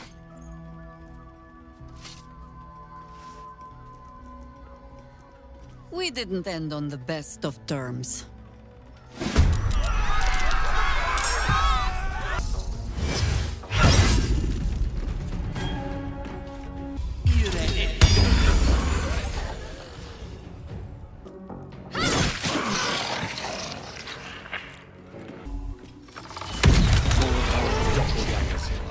How many has she brought to Baal's side, I wonder? Mahler's mark. How many more Harper's dead? Thorin knows the hunt. In one stroke, she places the Harpers beyond our reach. Separates us from our pack. Until we know who the false facers are, we cannot trust anyone beyond ourselves. A shame of mine. Redoubled because I did not tell you everything sooner. Tell me, what do you know of a man named Minsk of Rashomon? The name is as familiar as Jaheira's own. A hero of the time of troubles, who saved the city more than once. But few know of his fate, I think. I had hoped to keep it that way. Minsk is an old friend. Perhaps my oldest.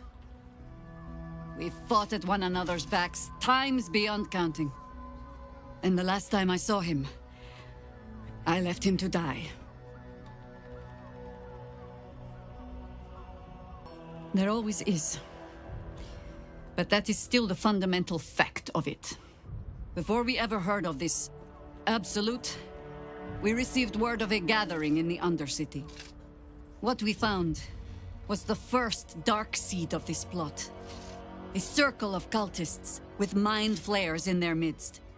We might have ended it there, cut off at the root, but before I could send for help, Minsk charged in alone. It was chaos. He was overrun, dragged down beneath a mass of tentacles. I had a choice. Stay and let word of this cult die with us, or leave him and live to fight another day.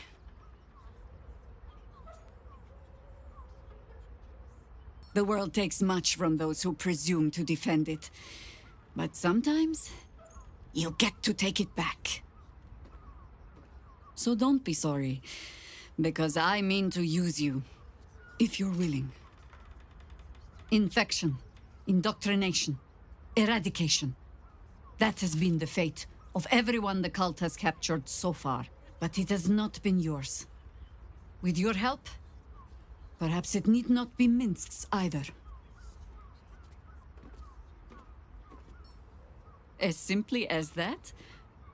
For no other reason than that I asked? Perhaps you two will get along. Oh, the point is moot without the means to find him. Without the Harpers, we shall have to find another path. I'll have a better idea of what that is once we're through the gates. Seems I need to reacquaint myself with this damned city. Citizen, you are being accompanied by a malfunctioning steel watcher. Please stand back. I think you have the wrong hunk of metal. False. Report your purpose, steel watcher. Why are you following these citizens unbidden? I understand your malfunction. Your unit is a highly outdated model. The Ragnak's casement protecting your metallogized valves is burning well outside the recommended temperature. Please report to the Steelwatch Foundry for dismantling. Yeah. Hey, Metal Man. If I report to this foundry, can my engine be fixed? Your make is very obsolete. Repairing your engine would be not only impractical, but impossible. Report to the Steelwatch Foundry for immediate dismantling. Yeah. Tell me something I don't know.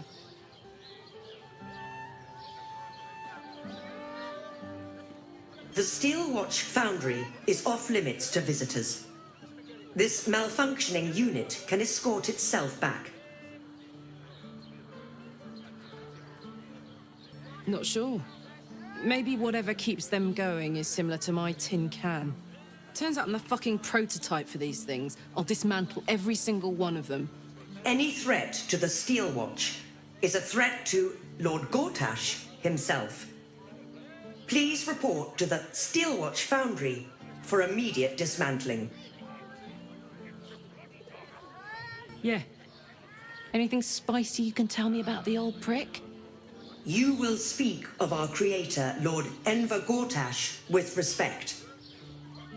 He is the savior of our city, currently being inducted as the Archduke of Baldur's Gate. You will keep your distance, Steel Watcher. You are malfunctioning. Report to the Steel Watch Foundry for immediate dismantling.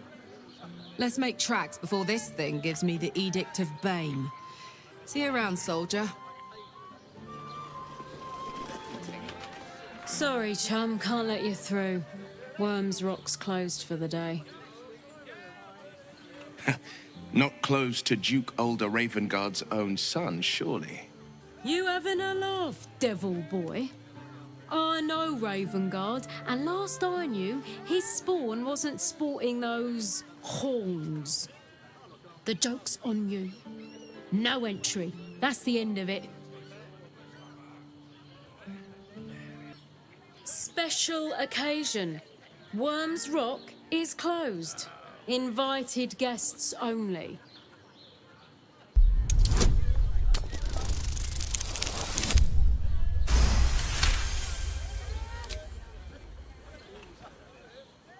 How many bodyguards does a man need?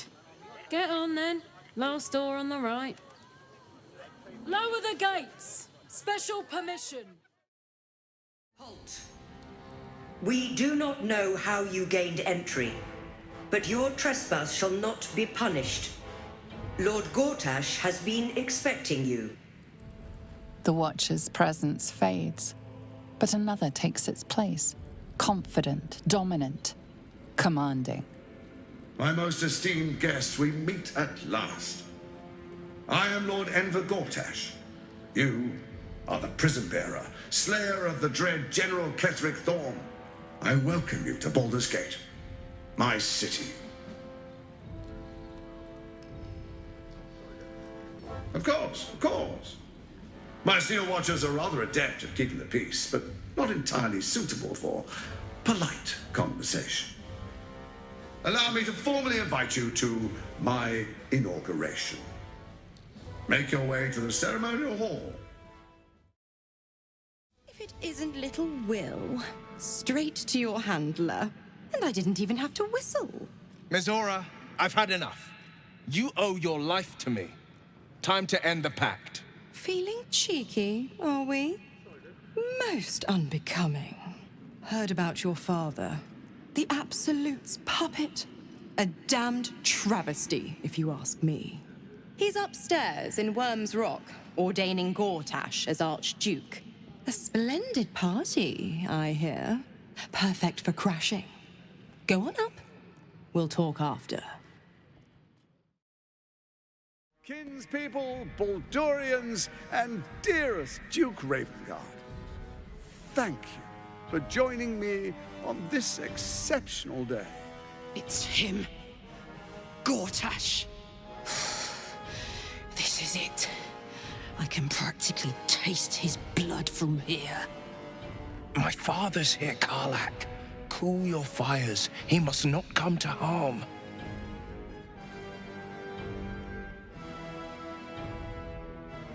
Fine. I'll wait for now. But that prick Gortash is going to pay. A moment, please, my friends. An old acquaintance has come to pay her respects. Please, Karlach, come and say a proper hello.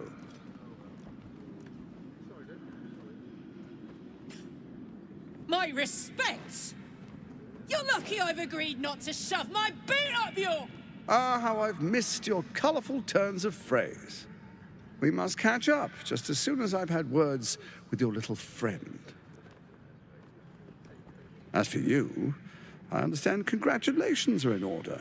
Thorm's defeat hasn't gone unnoticed. You're known for who you are and for that netherstone that you carry. The quakes are a clear warning. If nobody steps in soon, it'll free itself from the authority of the crown. I expect it'll start with turning the Sword Coasts infected. You among them. That prism of yours won't last indefinitely. Next, the grand design. The Mind Flayer Empire reborn. If we're lucky, we'll become slaves. If we're unlucky, well, not the most thrilling of prospects, but it's a fate that can be avoided if you and I come to an understanding. Together, we can still restore authority over the brain. Of course. Gortash always did have an eye for opportunity. It's not, but it will not follow new orders unless the Netherstones are united to give the command. When it finishes executing its current orders, it will be free to do as it wishes. That will be bad for everyone. The Crown's magic turned the brain into something the world has never seen. A nether brain. Its power is immense. Once it is freed from its shackles, I doubt we'll ever be able to bring it under control again.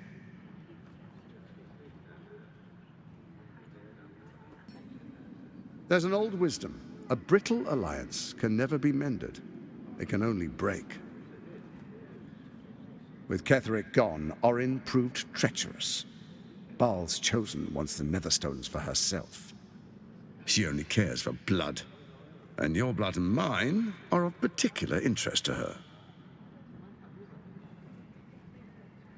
You've met her assassins.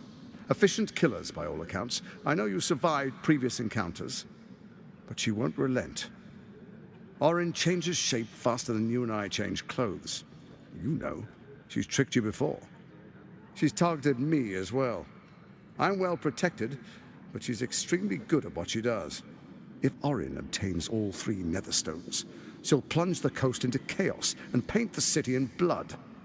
I can't let that happen. I want to lead this city to glory, not scorch its earth.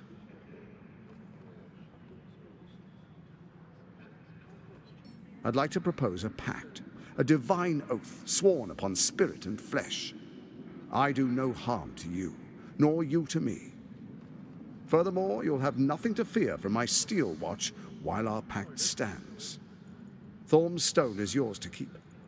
When you slay Orin and take her stone, you bring it here, so the 3 are united once again. Together we rule Faerun as kings. No, more than kings. Gods. We rule as the Absolute. What do you say? Shall we be allies? I can detect no deceit. This alliance could serve us well. And if it does not, well, we need not honor it. Let's be allies, said the viper to the frog.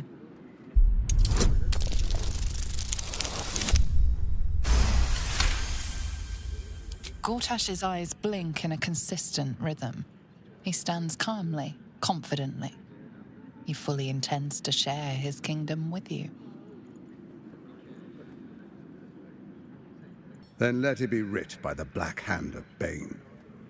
I, Lord Enver Gortash, swear I shall do you no harm. We will rise together over Toriel as a roaring sun. This isn't going to end well. Mark my words. I understand your concerns, my old friend. But allow me to demonstrate why you made the right choice. Your camp is compromised. One among you is an imposter, a faceless. Who, I can't say. I'd suggest a thorough investigation. You'll find I speak the truth. The faceless in your camp is like a knife at your throat. Remove it quickly, or any alliance between us would be exceedingly short-lived. Even horror has a home. Find her nest and slay her there. For all its charms, Baldur's Gate has long had a cancer at its heart. A hidden temple devoted to Baal. That's where Orin became what she is, where she worshipped and schemed. And now, it's where she hides from my watchers, when she's not spilling blood in the streets. You're resourceful. I trust you'll sniff it out. If the trail goes cold, follow the bodies. First, Orin the Red, bloody dagger of Baal, causes panic in the streets through killings in the Absolute's name. Next, the threat of the Absolute's monstrous armies formed by Merkel's general, Ketheric Thorn. In such circumstances, people crave strong leaders. Leaders that bring law, order, and protection. Leaders like me, Bane's unyielding hand, author of justice. You are soon to witness the people of Baldur's Gate granting me complete power over them, all out of fear of the Absolute. Next, we will declare curfew and begin infecting the masses. Our subjects will hear the voice of their absolute God. The faithful will do anything in the name of their God. Powerful connections. Let's leave it at that.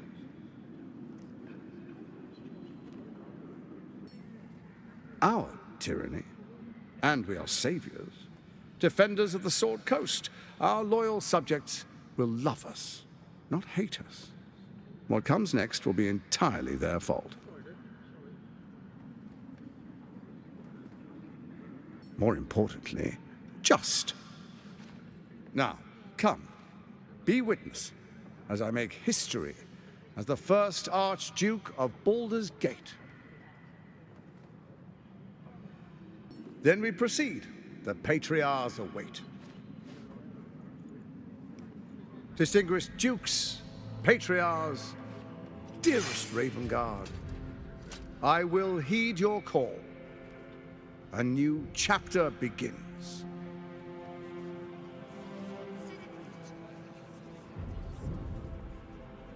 Enver Gortash, swearest thou by Balduran's blade to defend the citizens of Baldur's Gate from enemies within and without? I swear.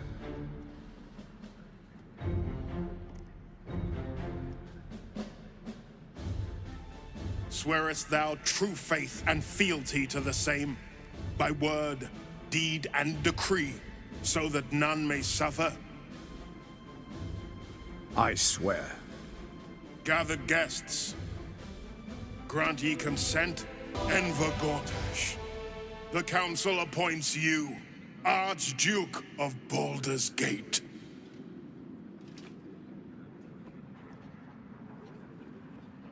My friends, the Steel Watch stands ready. Let its blade fall on any who would diminish our city.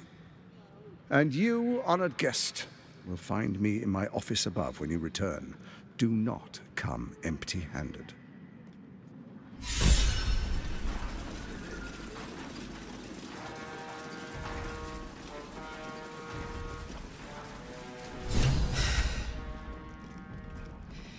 He looks the exact same as he did 10 years ago.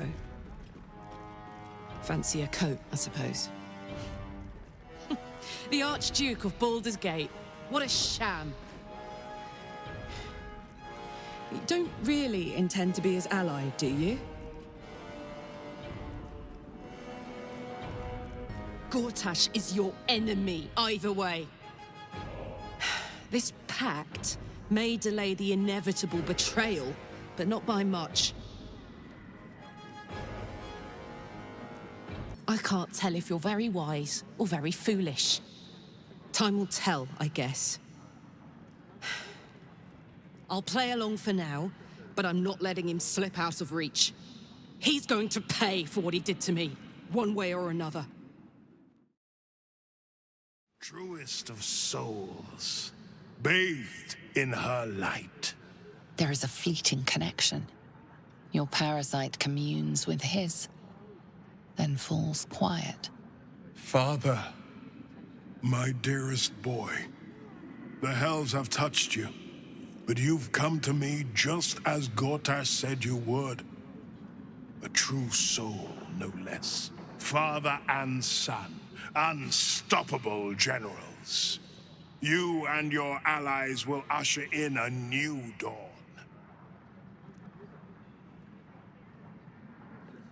What is a hero, if not an actor for the greater good? Faerun suffers in darkness. Tyr has abandoned us. Helm's Eye has strayed. But Baldur's Gate will soon burn bright, a beacon to light the heavens. Gortash and I will ignite the final spark, and that, true soul, is the greatest of goods. No. This isn't him. This is the tadpole talking. For a brief moment, uncertainty clouds his mind, then dissipates. The astral prism vibrates in concord. What nonsense is this? The prism quivers once more. Ravengard falters. As I said, Baldur's Gate will ascend. Tyrill's first and only grand city.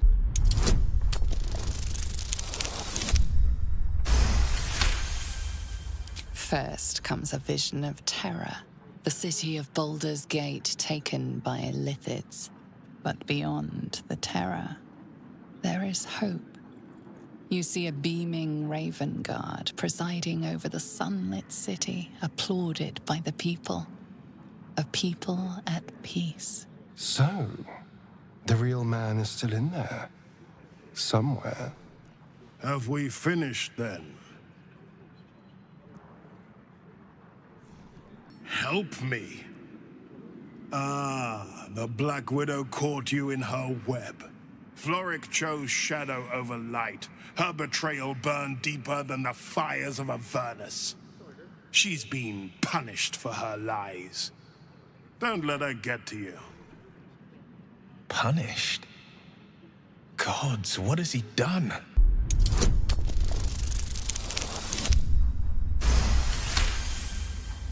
Within Ravengard's memories, you find Councillor Floric. She is confined in a cell, right here in Worm's Rock. The sun rises, true soul. Are you ready? Incredible. To hear my father's voice speak those words, like a stranger wrapped in his flesh. But there's still a glimmer of him in there, calling for release. I feel it. I know it. I won't let the Absolute keep him. This is my pledge. Dearest Karlach, I'd busy myself finding Orin if I were you. I'll still be here for any unfinished business once you've secured your camp. Well, that's it? That's all you have to say to me? Were you hoping for something else? A word of wisdom? A hug? Thanks to you, I don't hope for things anymore.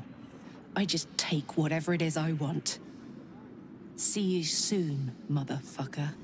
You most certainly will. What did I tell you? A momentous occasion.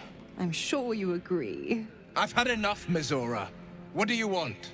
Your attention, little pup. Nothing more. And you'll be glad to give it. You see, Gortash has had your father relocated. I'm just an impartial observer. This is Gortash's game. A murderous one, the way I hear it. Shit.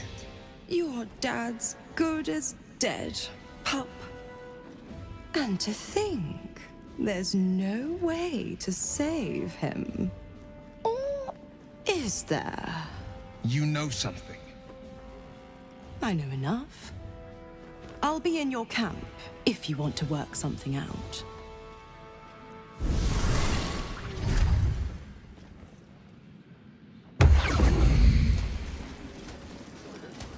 Of course she'd stick her infernal nose where it doesn't belong. Of course she's dreamt up some risible scheme. By all the hounds of the hells, what is she planning? Mizora's always worth hearing out. That's what makes her so dangerous. We'll have answers soon enough. Mazora's gone to camp. We should speak with her. Until then, may my father keep safe, whatever coop he's been flown to. God is fast asleep. Bathed in a tendy. Ate all the onions.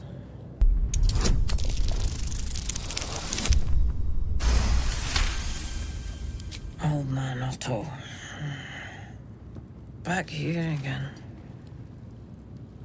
Cell stinks like an old cabbage. 3 bowls of the stew.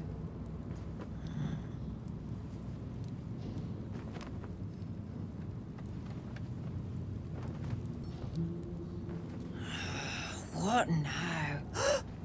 Goodness, how embarrassing. I had a heavy lunch.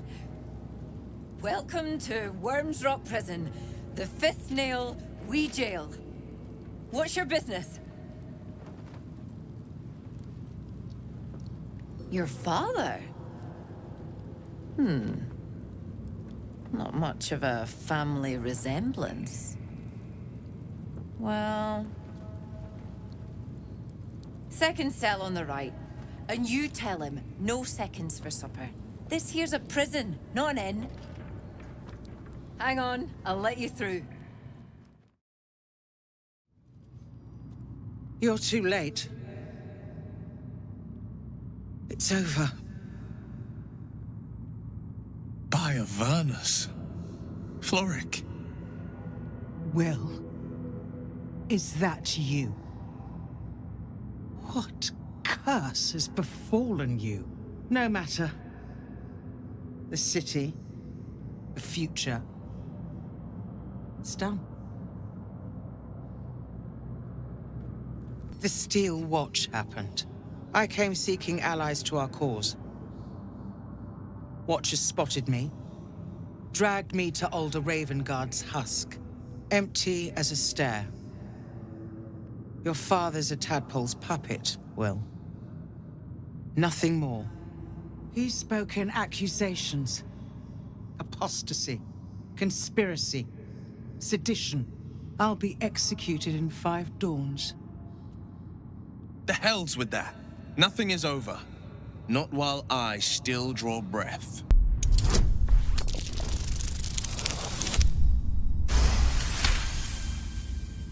When the people need a miracle, you cannot wait for the gods to answer.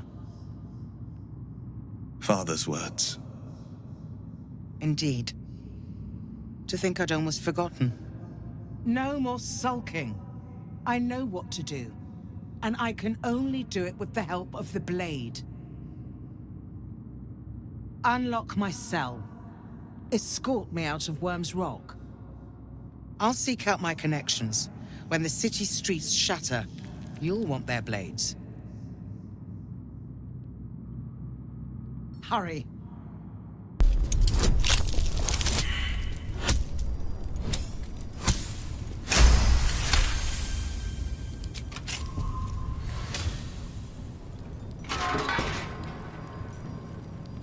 Keep focused. We can talk once I'm free. This is far enough. The way should be clear. I can't thank you enough for getting me out of that damned prison. And for giving me courage when I'd all but run out. It's the least we could do. Your faith in this city should inspire us all. I will travel to the upper city. Find what allies I can. You won't fight the coming battle alone. As long as the city stands, I will stand with it. This is my promise.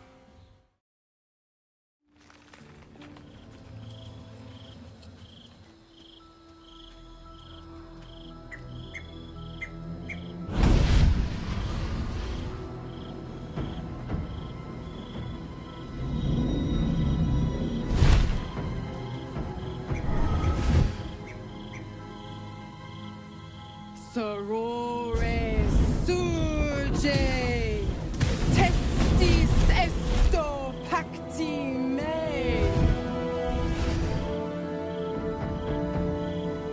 Come, Sisters, be my testament. Notum sit in Beator. Notum sit in Beator. You've heard of such devils. Sisters of justice. Adjudicators of diabolical contracts and bargains. Holy hells. You do not call upon the sisters. They come when the hells demand witness. Enough, Mizora. Where is my father? How do I save him? How else? We bargain. Sisters. Infernos contractos te vocamus. Infernos contractos te vocamus. Infernos contractos te vocamus.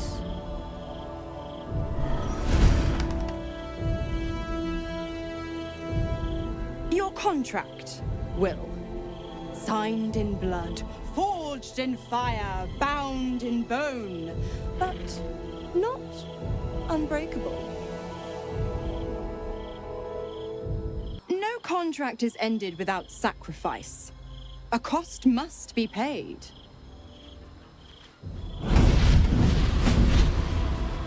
Will Ravengard, a choice is before you. Option 1. I show you the way to your father.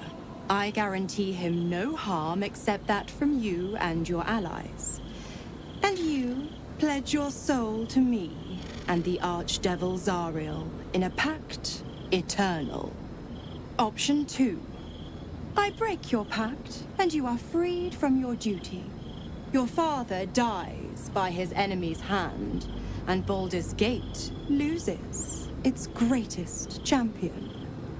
Name your sacrifice. Bloody Zariel! I won't let her take Will. Silence, Karlak. Mizora, you asshole! Choose. You damned wretch! Father. Do it. Break the pact.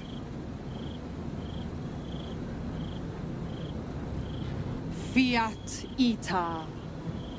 Fiat ita. Anima ad beator.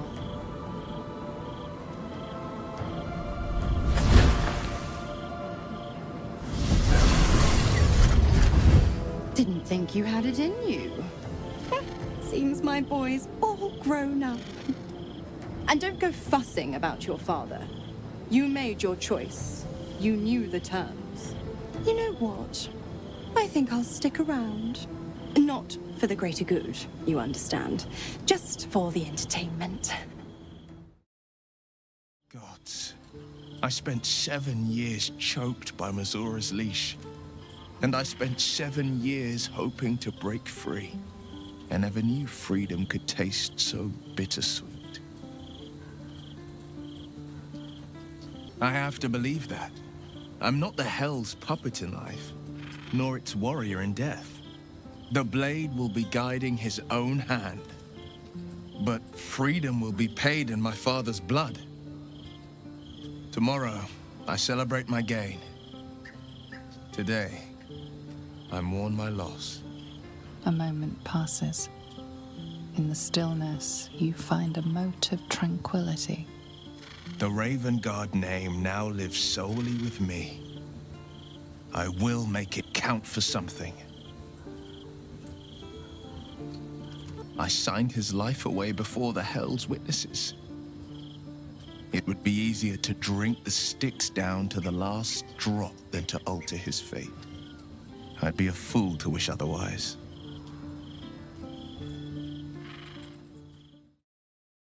Little Will's all grown up. I can't wait to see what trouble he gets into. Impossible. My bargain was uncommonly reasonable. A single soul for the return of Baldur's Gate's most beloved duke. A real bargain, I should think. I never thought the legendary Blade of Frontiers would surrender his father for freedom. Not very valorous, if you ask me. But what does a mean old devil like me know about heroes? The Absolutists worked a number on me at Moonrise. And you're the best hope I've got at payback. No one crosses the Hell's Children without getting scorched. Oh, you are an inquisitive one. I'd have thought you'd figured by now. Zariel found new use for an old battle axe. The dead three in that bulging brain of theirs are a threat to more than this trifling city, you know. Savor her company. Who's to say when Zariel might change her mind? My mistress can be so capricious. The 9 hells of Beator. Each its own domain, each with its own archdevil to rule it. I call the first hell my home, Avernus. My mistress Zariel's realm, a torrid battleground split by the bloody waters of the Styx. How I adore it, the delicious agony of it all. The other 8, well, they are pleasures unto themselves. Perhaps I'll show you myself, if I deem you worthy.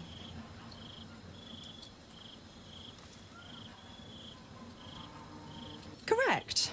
I didn't. If you must know, I was scouting the cultists on behalf of Zariel, but those cursed shadows were thick enough to fell even a half-fiend. I woke in that damned pod.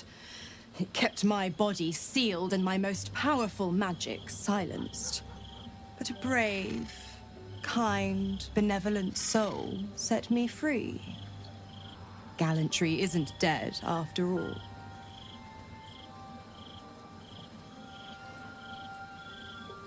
Why? I'm supplying Will with every scrap of his infernal power. I've paid my dues many times over. I tell you what, when the time comes to squish that big baddie of a brain, I'll lend you a hand. The statue before you bears a familiar likeness. It is Balduran, the celebrated adventurer who founded the city of Baldur's Gate. Peril floods my province. The palisades fall, the earth does tremble. The servants of shadow and blood assemble. Beyond lies the grand worm, deep in slumber, awaiting a true hero's advent, should my domain drown in torment. Be you the deluge, turn away. Be you the hero, answer true. Are you worthy? Poetic nonsense. There is no worm and no savior.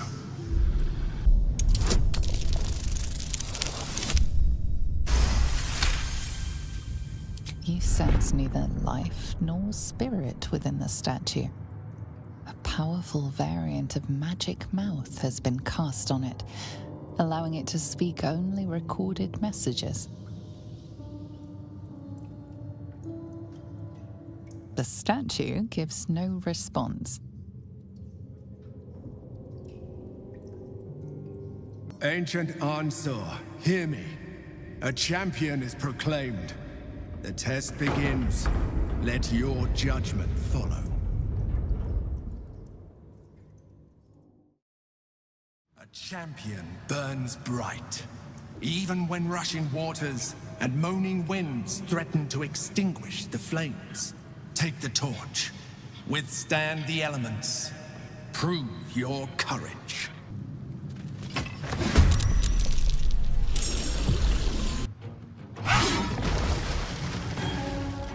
Down the hatch.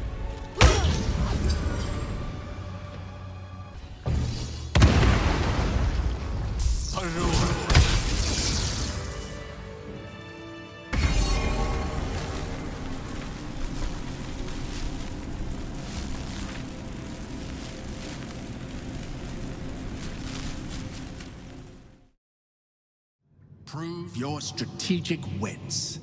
There is but one rule. The Dark King must fall in 2 moves. Are you a commander of armies, or a shivering pawn? Fodder for cleverer minds. I'm afraid I have little experience with lance sport, let alone the command of soldiers. I've been known to shuffle a few knights around in my day. Might I offer a suggestion? First, threaten the Black King. Move your rook 1 square to the right. That leaves Black only 2 choices. Option 1. The Black Bishop can take your rook. This leaves your queen free to move 3 squares to the right and checkmate Black's king, your knight pinning him down. Option 2. Black's king retreats up and right. Your knight can then move 2 squares left and 1 up to mate the king, your rook preventing his escape.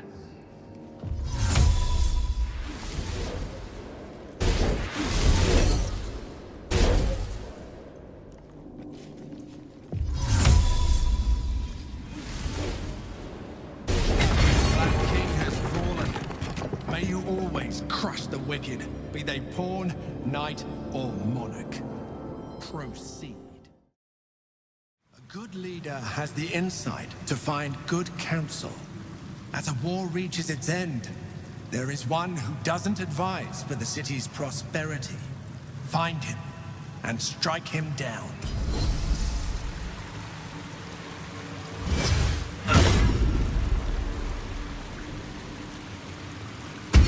Insightful decision. The tree of peace bore lasting fruit. Proceed. A true champion knows justice and eliminates those who stand in its way. Restore the balance of justice. Justice. No pardon without repentance, and no penalty without mercy. The right path often lies between the extremes. Mercy? Please. Justice should be a harsh lesson. All the better to deter the next vagabond. If such a violence is truly justice, then let it never again be called a virtue. The apple. The painting depicts a red-haired man stealing a shiny apple from a cart in an open-air market. You know this market, the Wide, where Baldur's Gate citizens and visitors gather to conduct trade and wax political. The child, a red-haired man, is portrayed with his cloak's hood lowered, giving an apple to a smiling urchin. Several other children are huddled behind the one receiving the apple, hands outstretched. The induction. A red-haired man is depicted in hushed conversation with a dark-haired woman.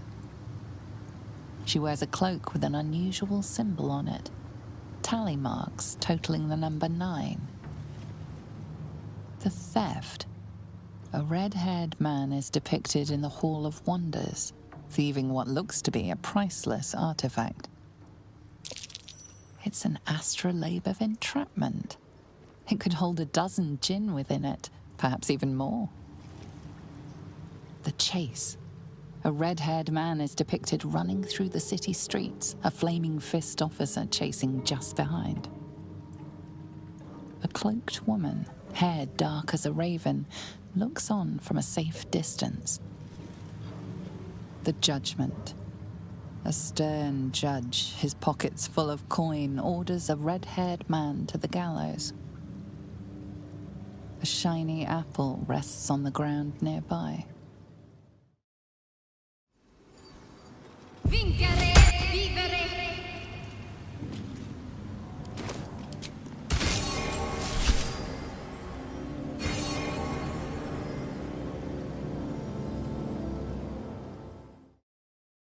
With courage does the hero march, fettered by the taxing chains of fear. A stalwart soul must ever persevere. With insight does the hero choose. Guidance born of ancient wisdom proven. Peace, not strife, the undenied conclusion. With justice does the hero rule. Lead not the guiltless lamb to bloody slaughter, nor cleanse the lion's sins in sacred water. With strategy does the hero scheme. A cunning mind, 100 steps ahead, your allies close, your rivals stunned in dread. Worthy you are found. Go forth, hero, seize your fate, and rise, great worm, heart of the gate.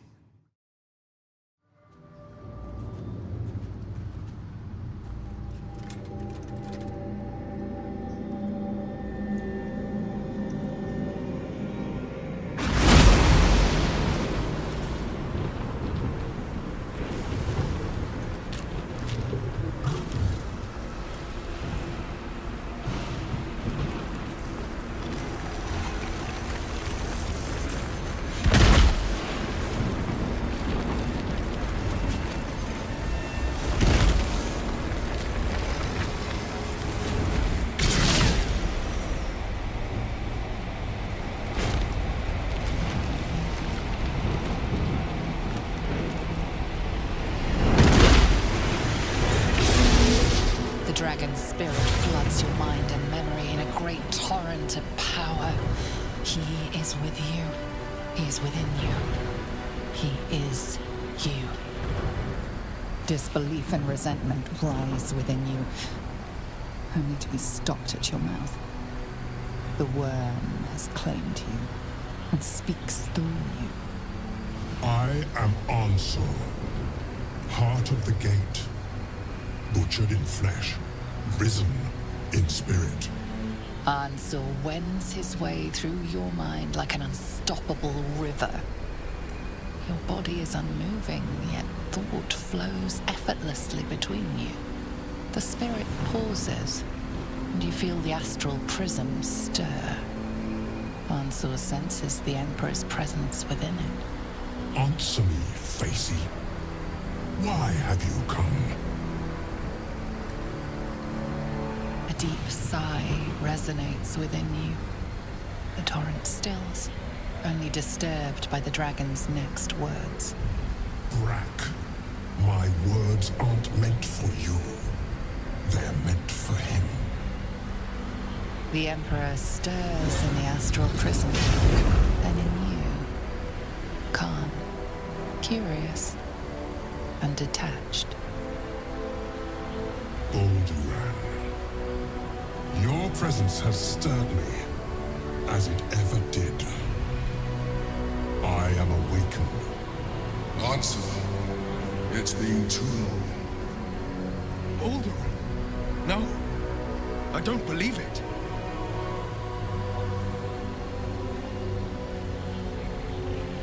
A name I once answered to. A name I did not expect to hear again. Least of all from the mouth of an old friend. Friend. Yes. And more. Until you killed me. Have you come to dance on my bones, Baldur? Was slaying me not satisfaction enough? Satisfaction? No. You left me no choice. You had every choice. You were becoming illithid. I offered you merciful death. You chose to fight. And now you bring your thrall before me. How far has the great Baldur fallen? Stillness. Ansur's consciousness hovers just above yours, searching, seeing. Dear Ansur. Enough! I gave you everything, Baldur, and you repaid me in slaughter. It is time I return the favor. I am the heart of the gate. I am the one who roars. Let my bones rise and the storms gather. Witness, Baldur. The final tempest has come. This time, you will not escape it.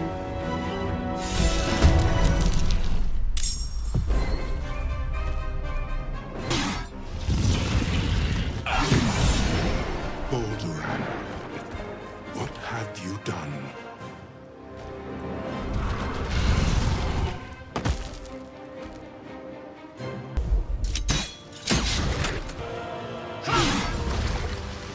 I'm sore. I never thought I'd see him again. I was. Now, I am much, much more. But it seems you are more interested in my past. Such sentimentality. Very well. It's like I always told you. I was just like you, an adventurer who yearned for greatness. And in mortal terms, I achieved it. As captain of the Wandering Eye, I acquired enough gold to found Baldur's Gate.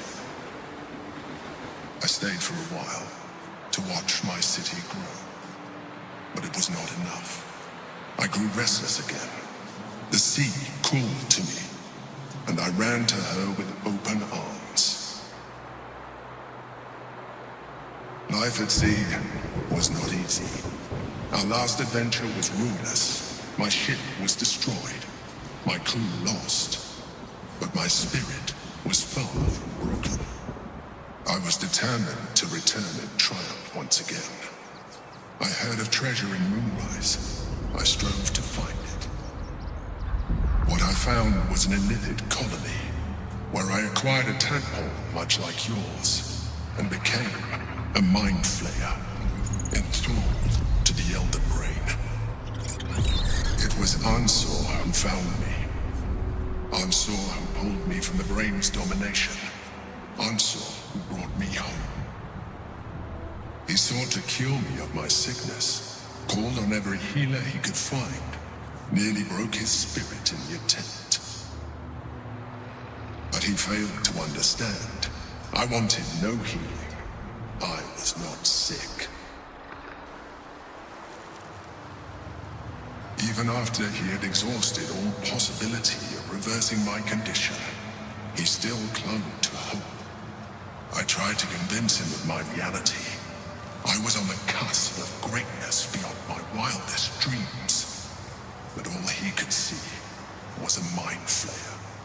It came to me as I slept, a mercy killing in his mind. I saw the tears. I felt his grief. I had no choice but to kill him first. It was an act of self-preservation. Put simply, yes. And being alive even more so. Do not think that I am ignorant of what I have lost. I may not regret my actions, but I do regret that they were necessary. While the past is beyond my influence, the present is not. It is time we move on. 2 nether stones remain in the hands of the Chosen. We must find them before we confront the Brain. The Helm of Balduran. The worm's tempest and his roar hurtle through you. Ansur's essence still lives within the helm, instilling you with power for as long as you wear it. God's damned hypocrite! The Blade of Frontiers, all pomp and empty oaths. The Sword Coast's most dashing fraud. I trusted you. I believed in you. Floric, what are you on about? What is this? Lady Mizora told me everything. How you slaughtered your own father. How you crave his power. I thought you were going to save him. But you abused his current state to get rid of him. You mean to make the city bow to you, and you alone. That meddling ghoul. Floric, Save it. My duty is to Baldur's Gate, and it holds no place for Ravengard's treacherous spawn.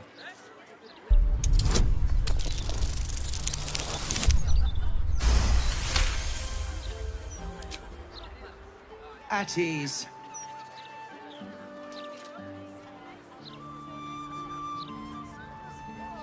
By the living gods, I believe you. What darkness has fallen upon us? Will, there's something you must know. I should have told you sooner, but I'd hoped somehow your father would return to us. He knew about the Absolute. I thought little of it at first, but he realized the danger before anyone else did. He understood that if the cult were successful in raising an army, Baldur's Gate would be doomed. Before the Absolutists abducted him, he told me that should he fall, I must seek you out and give you this message. Your father trained you in the ways of great champions. You are to use those lessons to wake the worm under the city. He is oath-bound to answer your call and come to our aid. Dead. So once more, fortune turns against us. We need to prepare for battle. I will head out and seek out more allies to help our cause. The fate of the city now rests with us. May your father's courage be with you, Will. And may we drive the Absolute forever from the coast.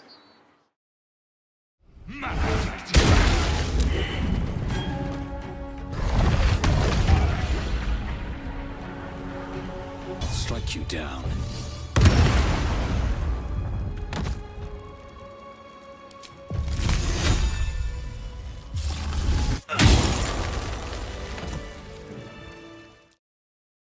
Oi! What's this? You ain't supposed to be down here, mate. You spot a curious metal contraption in the water. A submersible.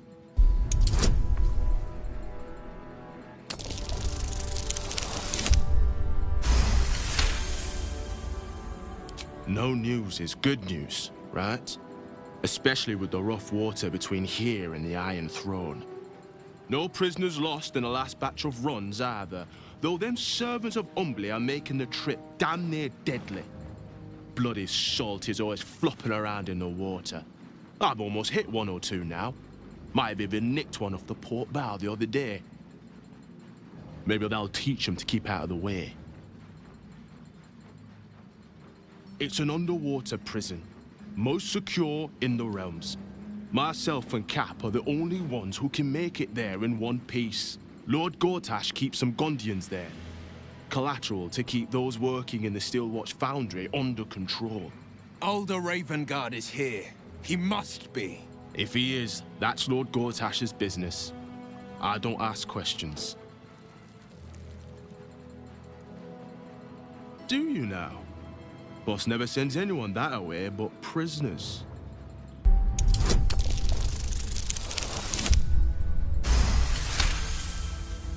Huh. Not like him to surprise me, but mad times. I'll take you in, but look, there's some bad shit going down in there. You don't want to get involved. Neither did I, but it was them or me. I'll get Cap warmed up. Get in when you're ready.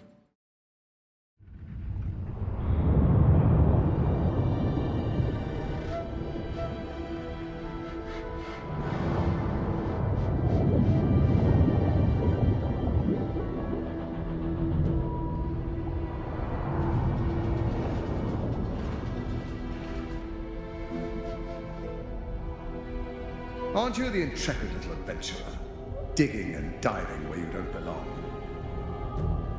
And I thought we were friends. The Iron Throne, a ruin from the city's dark past that could become a template for a brighter future. It is the most useful tool for motivating my Gondian workforce, key to the construction of the Steelwatch that keep the city safe. But like all tools, the moment it ceases to be useful, I will break it. Thanks to your trespassing, that moment may have come.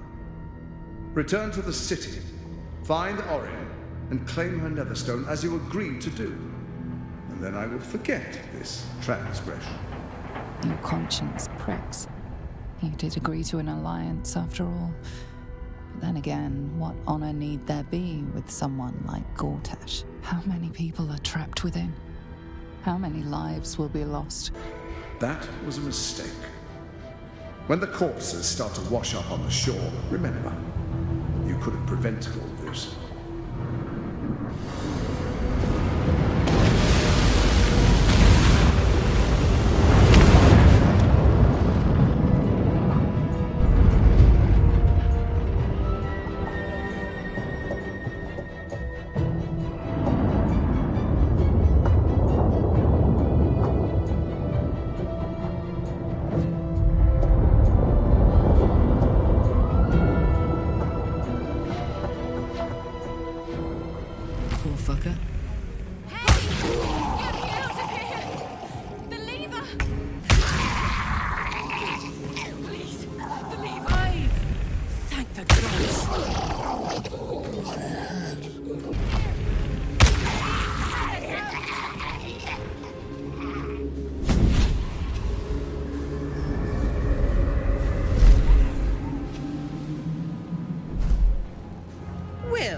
My pet, I was hoping you'd bound along.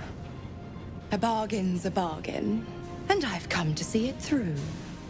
Mia Furia. Kneel for me. What are you doing? Exactly what you asked for. Now, stand back and enjoy the show.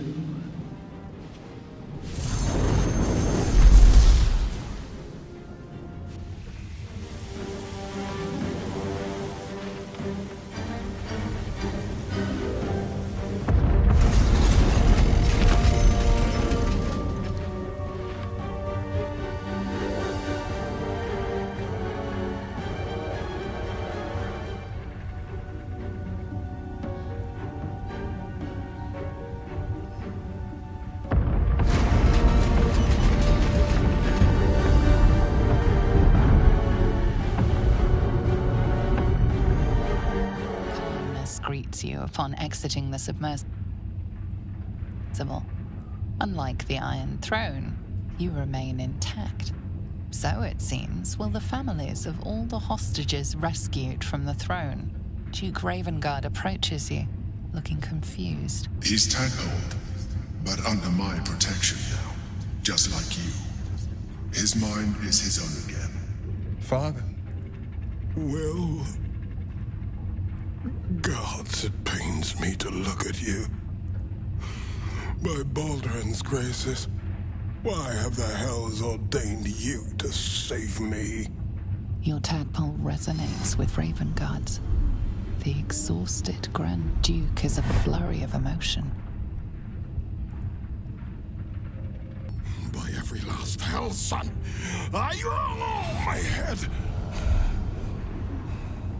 Ravengard's head still aches so powerfully the pain seeps into you. The Absolute may be silenced, but the Duke's parasite still remains. I know you have questions. Please, go to our camp. You'll be safe there. We'll talk soon enough. Ravengard answers with silence. He and Will have much to discuss. First you cleave my heart in twain, now you shatter it to pieces. My son, a monster. Twisted beyond recognition. To think my blood flows through those veins. Is this my fate? To be freed from Gortash's hell, only to be trapped in yours? It isn't what you think. It never was. You turned your back on me, on your city, to chase the she-devil and her power. She stinks up the place even now. It is exactly what I think. There is always a choice. Father, please. There's something I must show you. Ravengard's tadpole clenches as your memories and wills flow into him. My tears rooms. I'm in your mind.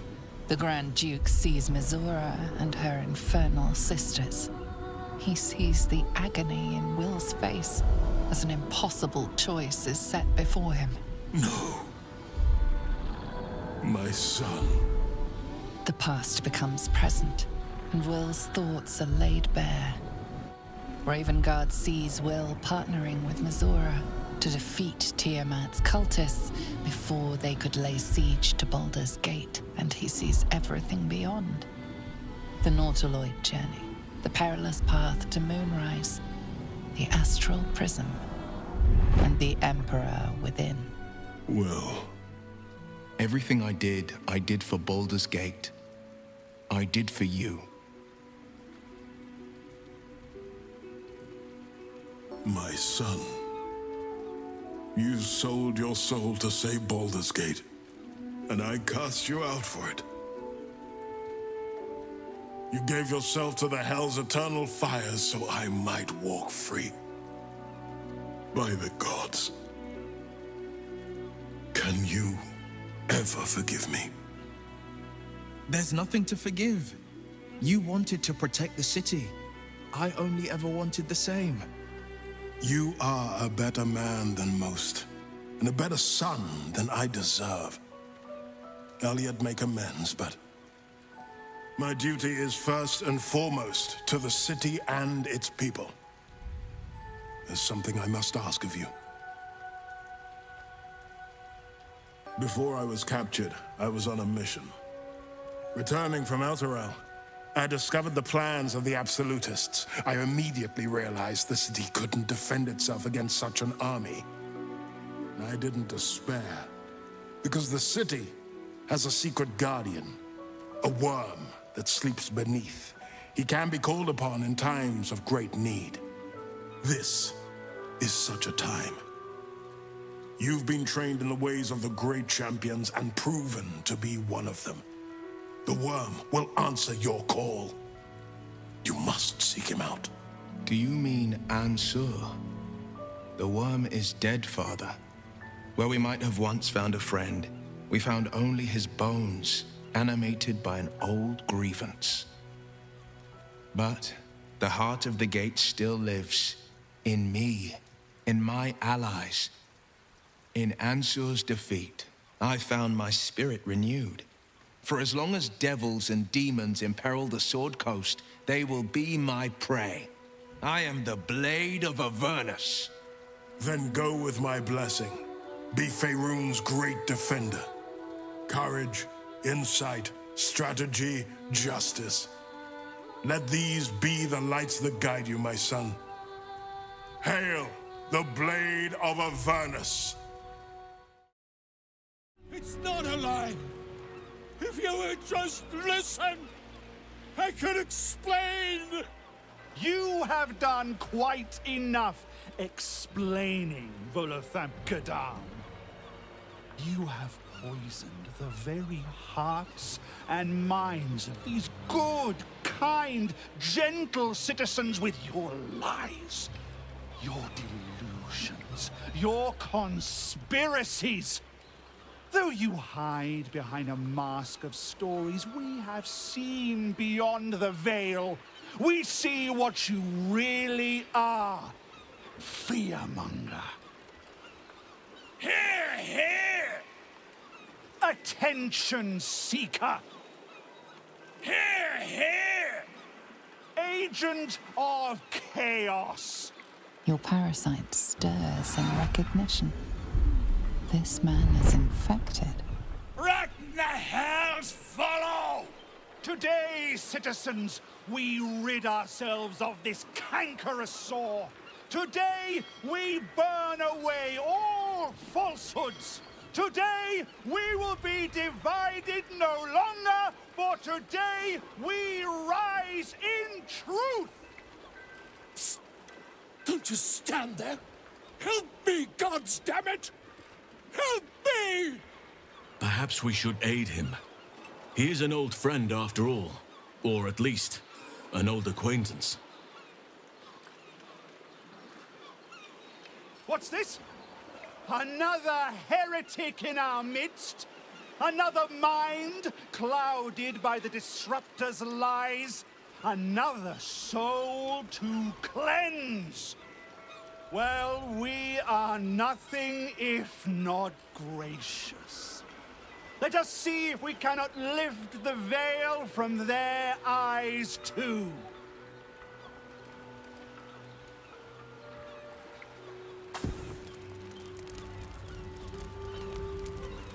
No!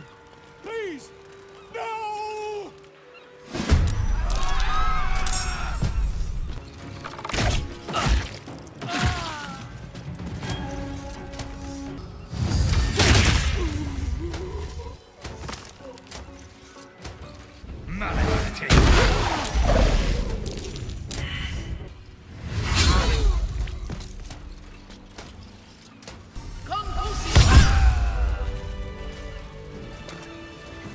Gods!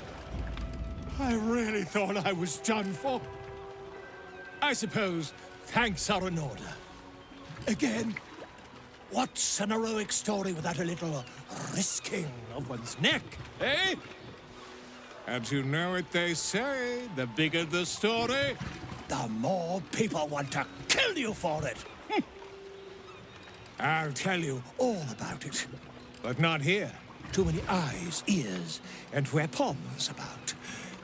Meet me at your camp. It is splendid to see you again, my friend. If you hadn't saved me from that mob, I'd be penning a guide to the afterlife based on first-hand experience. Perhaps you would hazard a guess as to why the mob turned on me? Quite right.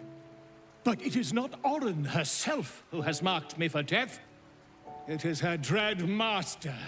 The Lord of Murder has returned. As he did 100 years ago, Baal has set his accursed sights on Baldur's Gate. And his temple runs red with the blood of the innocent. Oren is his chosen. And like Sarevok before her, she is able to take on the savage form of the Slayer. If the Slayer is not stopped, it will slaughter every living thing in this city. As one of those things, I'm particularly eager to stop it. And there is a way. I have a study of the beast, penned by the wizard Irenicus himself. It contains all the knowledge needed to slay the Slayer. Now I just need a brave adventurer, willing to face Baal's chosen, and to put the knowledge into practice. Wonderful! I can scarcely think of anyone more suitable. It will serve you well. A study of the Slayer, penned by John Irenicus. It's one of a kind, so do try to keep it away from the inevitable bloodbath, The Dream Eater. It is said the children of Baal are claimed throughout their sleep, ever disturbed by visions of a life of bloodshed and terror. Once they have seen too much, once these dreams drive their minds to break, they are beset by the Slayer. It is a beast of unspeakable violence that consumes all in its path, including the soul of the one who is host to it. A genius, exiled from his home in the elven paradise of Soldanessala, when he attempted to seize the power of life itself, he instead turned his magnificent mind to murder on a grand scale. That is how he came to crave the power of the Baal spawn. He saw them not as living things, but as tools for his own machinations. In the end, though Irenicus took the form of the Slayer for himself, it was a Baal spawn who thwarted him, the same that saved Baldur's Gate.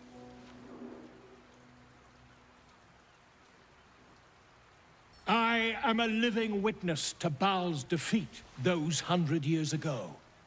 So I know your battle against him is not futile. He can be stopped, but not all of those who stood against him survived. And those who did were never the same again. I wish you luck, my friend. And I hope that when I see you again, you'll be in one piece. 2 or 3 at most. I figured it out. exactly what I want to do with you. I want to go on a date. A first date. No weapons, no monsters, no mysterious voices. Just you and me and dinner. Please say yes. Yes! Oh, amazing. Put on your least bloody tunic and meet me back here. Oh, I'm so excited! Give me a beat to run ahead. I want to make sure everything's absolutely perfect. See you there.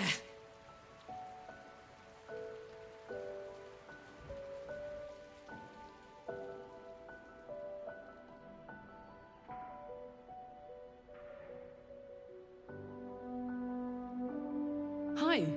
Hi. You made it. You look nice. Thank you.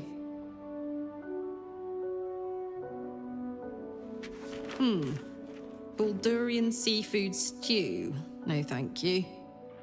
What do you think you'll have? Just what I had in mind.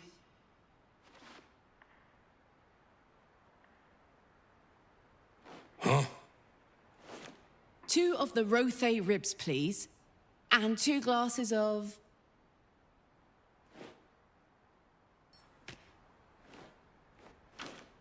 and 2 glasses of beer.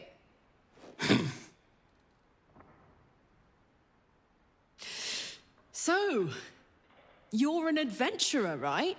How's that going? I know, but this is our first date, remember? Tonight, you're a mystery to me. Exactly. Anything you'd like to know about your enigmatic new paramour? Right here in Baldur's Gate, more or less. My folks are long gone now, but they raised me in the outer city.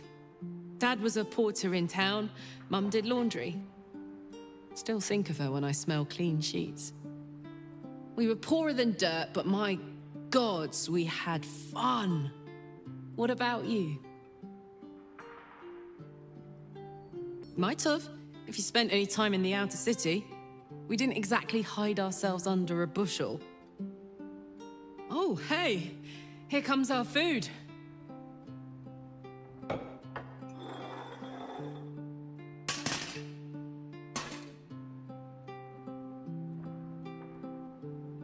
Hey, Henk, I think we ordered the... It's a bleeder. worst guy I ever met. Anyway, how about a toast? Oh, shit! May we live every day like it's our last.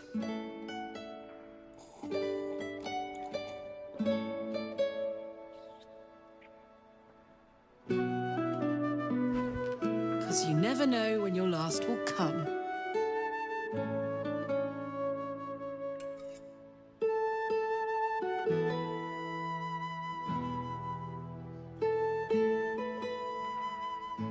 Oh, that was great. The food and the company.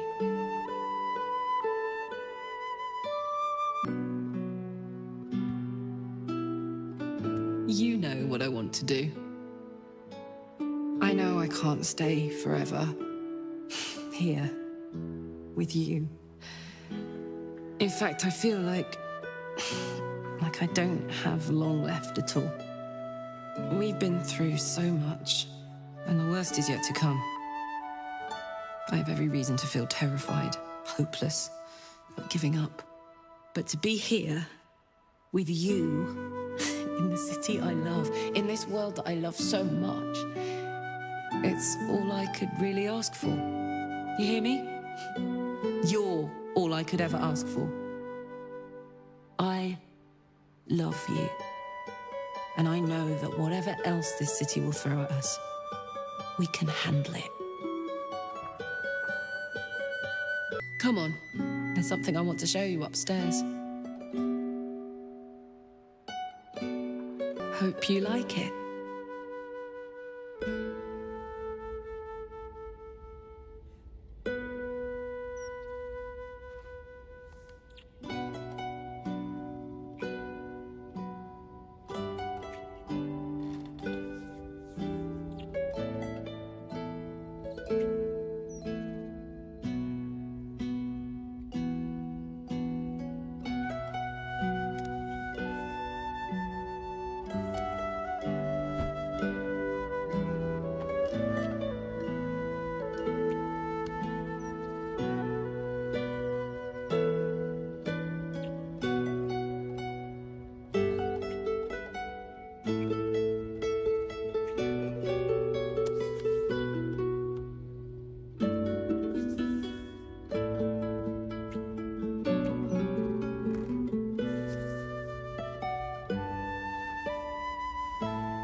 The blade of Avernus.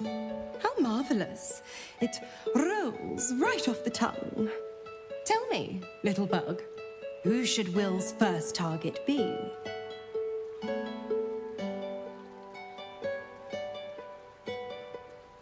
Yes, to kill the Absolute, to free the infected, to end the illithid grand design.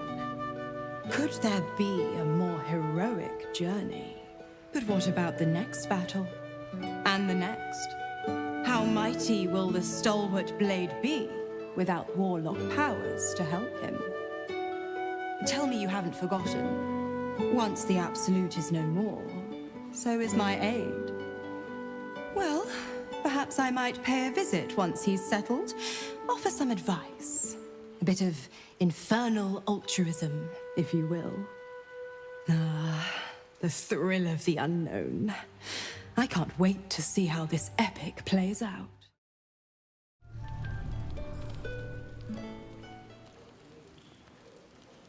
You are enveloped in myriad sensations all at once. Flaming desire and icy despair, the strength of iron, and the haze of thick swamp mist. The 9 hells of Beator. The ultimate torment, some souls would say. Those souls lack imagination. I'm going to show you the true wages of your sin. Pure lust courses through your veins and plucks at your flesh. You don't know what you want, only that you want it. You feel it, don't you?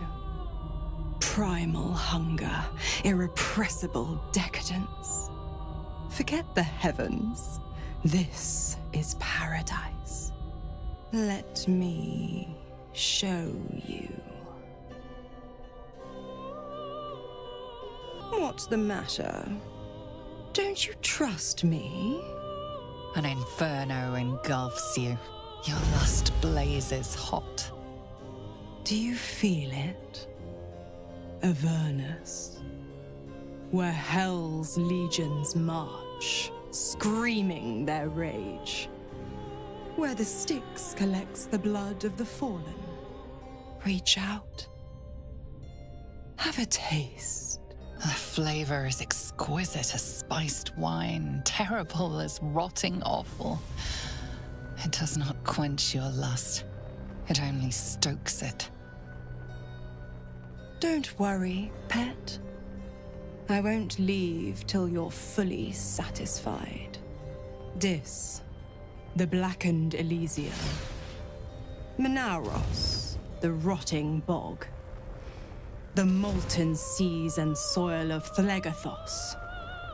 Stygia, the frozen ocean. Choose a hell. Have your fill. You were immersed in a cold ocean, blanketed by twilight. Lightning strikes you, energizing and illuminating. Now that you know the thrill of its shock, you yearn for more. To think how you starved yourself up to this moment. To think how you chose the sweet over the bitter.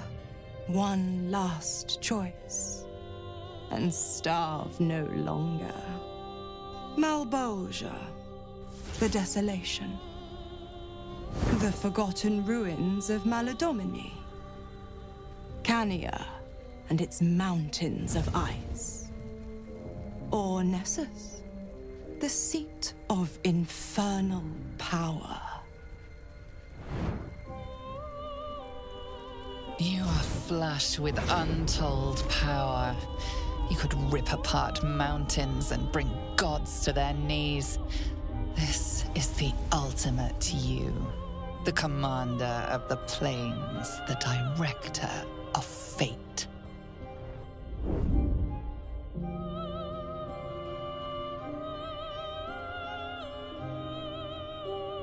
Take me,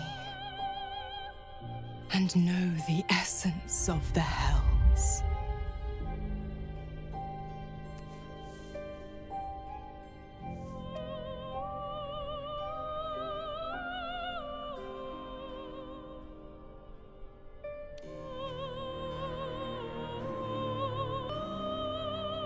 You feel a spark between the two of you. Stygia's spark, ignited by Averna's heat.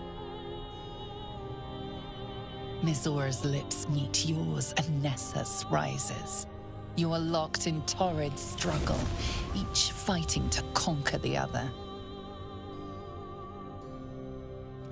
Yet in a wink, you are reformed, a devil in spirit, if not body. For one depraved night, you feast on the sins of the body, the mind, and the soul.